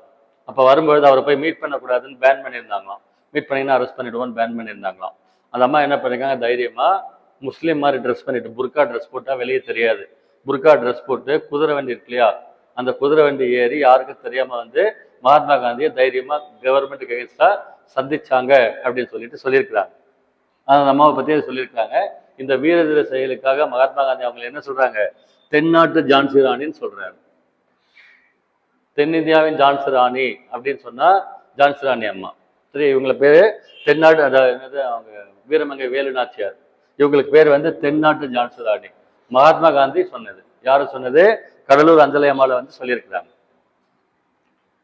அப்புறம் வந்து இந்த அம்மா வந்து அவங்களுடைய டாட்டர் பேர் ஒண்ணு வந்து அம்மா கண்ணு அப்படின்னு பேர், அவங்களுக்கு லீலாவதி அப்படின்னு சொல்லிட்டு பேர் வச்சு மகாத்மா காந்தியுடைய ஒரு ஆசிரம கல்வி கூடம் வார்தாங்கிற இடத்துல மகாராஷ்டிராவில் இருக்காங்க, படிக்க வச்சாங்கன்னு சொல்லியிருக்காங்க. ஸோ இது வந்து கடலூர் அஞ்சலை அம்மாள் பத்தி. நெக்ஸ்ட் வந்து ருக்மணி லட்சுமி பத்தின ஒரு அம்மா இருக்காங்க. நான் பாருங்க 2 ஸ்லைடு நான் திரும்பவும் சொல்றேன், கொஸ்டின் பேப்பர்ல கண்டிப்பா கேட்பாங்க. பெண்கள் பத்தி அதிகமா கேட்பாங்க. ருக்மணி லட்சுமி பத்தி 1927ல மெட்ராஸ்ல காங்கிரஸ் கட்சி கூட்டம் நடந்தது சொன்னோம் இல்லையா, வந்த உடனே சொன்னோம் ஏமே அன்சாரி தலைமையில அப்ப என்ன ஆக்டிவிட்டி போயிட்டு இருந்தது, சைமன் கமிஷன் அப்பாயிண்ட் பண்ணியிருந்தாங்க. ஆனா சைமன் கமிஷனை எதிர்க்கணும், பாய்காட் பண்ணணும் டிசிஷன் எடுத்திருந்தாங்க இல்லையா. அந்த கூட்டத்துக்கு மெட்ராஸ்ல காங்கிரஸ் கட்சி கூட்டத்துக்கு பெண்கள் வந்து அதிக அளவில் வந்து கலந்துக்கிட்டதா சொல்றாங்க. அதுக்கு காரணம் யார் அப்படின்னா இவங்க ருக்மணி லட்சுமி பத்தி அம்மாவால்தான் பெண்கள் அதிகமா கூடுனதா சொல்றாங்க. இது வந்து இந்து பத்திரிகையில மென்ஷன் பண்ணியிருந்தாங்களாம், இந்து பேப்பர்ல மென்ஷன் பண்ணதா சொல்லியிருக்காங்க. அப்புறம் இந்த ருக்மணி லட்சுமி அம்மா பத்தி என்ன சொல்றாங்க, 1930ல வந்து உப்பு சத்தியாகிரக போராட்டம் நடந்தது இல்லையா வேதாரண்யத்துல, அதுல வந்து இவங்களுக்கு தான் ஃபர்ஸ்ட் பெனால்டி போட்டிருக்காங்க. சரிங்களா, கப்பம் கட்டியிருக்காங்க. அதாவது ஃபர்ஸ்ட் பெனால்டி கட்டின ஆள் யார் அப்படின்னா ருக்மணி லட்சுமி பத்தி. அப்புறம் 1934ல எலெக்டட் மெம்பரா வந்திருக்காங்க, ஃபர்ஸ்ட் ஃபீமேல் எலெக்டட் எம்எல்ஏ. அவங்க வந்து நாமினேட்டட் ஆக்சுவலா. எந்த வருஷம்? 1934ல. அப்புறம் ஃபர்ஸ்ட் ஃபீமேல் டெப்யூட்டி ஸ்பீக்கர், துணை சபாநாயகர். அப்புறம் 1946ல டி பிரகாச மினிஸ்ட்ரியில ஃபர்ஸ்ட் ஃபீமேல் மினிஸ்டர். என்ன டிபார்ட்மெண்ட்ல இருந்தாங்க? ஹெல்த் டிபார்ட்மெண்ட்ல இருந்திருக்கிறாங்க ஆக்சுவலா. மெட்ராஸ்ல வந்து எக்மோர்ல மார்ஷல் ரோடுன்னு ஒரு ரோடு இருக்கான், அந்த ரோடை இந்த அம்மா பேருக்கு மாத்திட்டாங்க. என்ன பேரு? ருக்மணி லட்சுமி சாலைன்னு சொல்லி மாத்தி கவர்மெண்ட் வந்து ரெக்கக்னைஸ் பண்ணிக்கிறாங்கன்னு சொல்றாங்க. இன்னும் பல பேர் பெண்கள் வராங்க பாருங்க, என்னென்ன பல பேர் பல வகையில வந்து ஹார்ட் ஒர்க் பண்ணியிருக்காங்க ஃப்ரீடம் மூவ்மெண்ட்டுக்கு. அம்புஜத்தம்மாள் அப்படின்னு இருக்காங்க, மகாத்மா காந்தியுடைய தத்து மகள், அடாப்டட் டாட்டர், பேர் வந்து அம்புஜத்தம்மாள் அப்படின்னு பேர். அப்புறம் மஞ்சு பாஷினி அம்மையார் அப்படின்னு ஒருத்தர் வராங்க, வேதாரண்யம் உப்பு சத்தியாகிரகத்துல போராட்டத்துல கலந்துக்கிட்டாங்க. சேவா சதன் அப்படின்னு ஒரு இயக்கம் ஆரம்பிச்சாங்க. 3வது வந்து இந்த வெள்ளையின வெளியேறு இயக்கம்ல வந்து பார்ட்டிசிபேட் பண்ணியிருக்காங்க. இன்னொரு அம்மா பேர் வந்து பத்மாசினி அம்மையார் அப்படின்னு பேர், மதுரை பகுதியிலேருந்து வராங்க. இவங்க யார் அப்படின்னா இந்த ஜார்ஜ் ஜோசப்புடைய ஒய்ஃப், ரோசப்பு துறைன்னு சொன்னாலே ஜார்ஜ் ஜோசப், அவங்க ஒய்ஃப் வந்து பத்மாசினி அம்மையார் அப்படின்னு பேர். இவங்க ஒரு அமைப்பு ஏற்படுத்தினாங்க, சகோதரிகள் சங்கம்னு பேர், சிஸ்டர்ஸ் அசோசியேஷன், சகோதரிகள் சங்கம் அப்படின்னு பேரு. உப்பு சத்தியாகிரக போராட்டத்திலையும் அவங்க பார்ட்டிசிபேட் பண்ணாங்க. இன்னொருத்தர் வந்து துர்காபாய் தேஷ்முக், இவங்க பேர் வந்து. இவங்க என்ன பண்ணாங்க, 1930ல மெட்ராஸ்ல ஒரு உப்பு சேவை போராட்டம் நடந்து சொன்னோம் இல்லையா, டி பிரகாசன் தலைமையில, அதுல வந்து பார்ட்டிசிபேட் பண்ணாங்க. அடுத்து அசலாம்பிகை அம்மையார் அப்படின்னு ஒருத்தர் வராங்க, பேர் வந்து அசலாம்பிகை அம்மையார். இவங்களை வந்து திருவிக்கா என்னன்னு சொல்லியிருக்காரு, இக்கால அவ்வை அப்படின்னு சொல்லியிருக்கிறாங்க. இக்கால அவ்வை அப்படின்னு சொல்லியிருக்கிறாங்க. பாருங்க, அம்பிகை அவ்வை ஞாபகம் வச்சுக்கோங்க. இக்கால அவ்வைன்னு யாரும் சொல்றாங்க, அசலாம்பிகை அம்மையாரை வந்து சொல்றாங்க. அப்புறம் இன்னொரு அம்மா வந்து கிருஷ்ணம்மாள் ஜெகநாதன் அப்படின்னு ஒருத்தர் வராங்க. அப்புறம் வைமு கோதை நாயகின்னு ஒரு அம்மா வராங்க. பாருங்க, வைமு கோதை நாயகி செங்கல்பட்டுல இருந்து வராங்க. துப்பறியும் நாவலை எழுதுவாங்களாம். இதை படிச்சிருக்கீங்களா? சின்ன வயசுல நான் ஸ்கூல் டேஸ்ல படிச்சிருக்கிறேன். ராஜேஷ்குமார் எழுதும் துப்பறியும் நாவல் அப்படின்னு வரும்.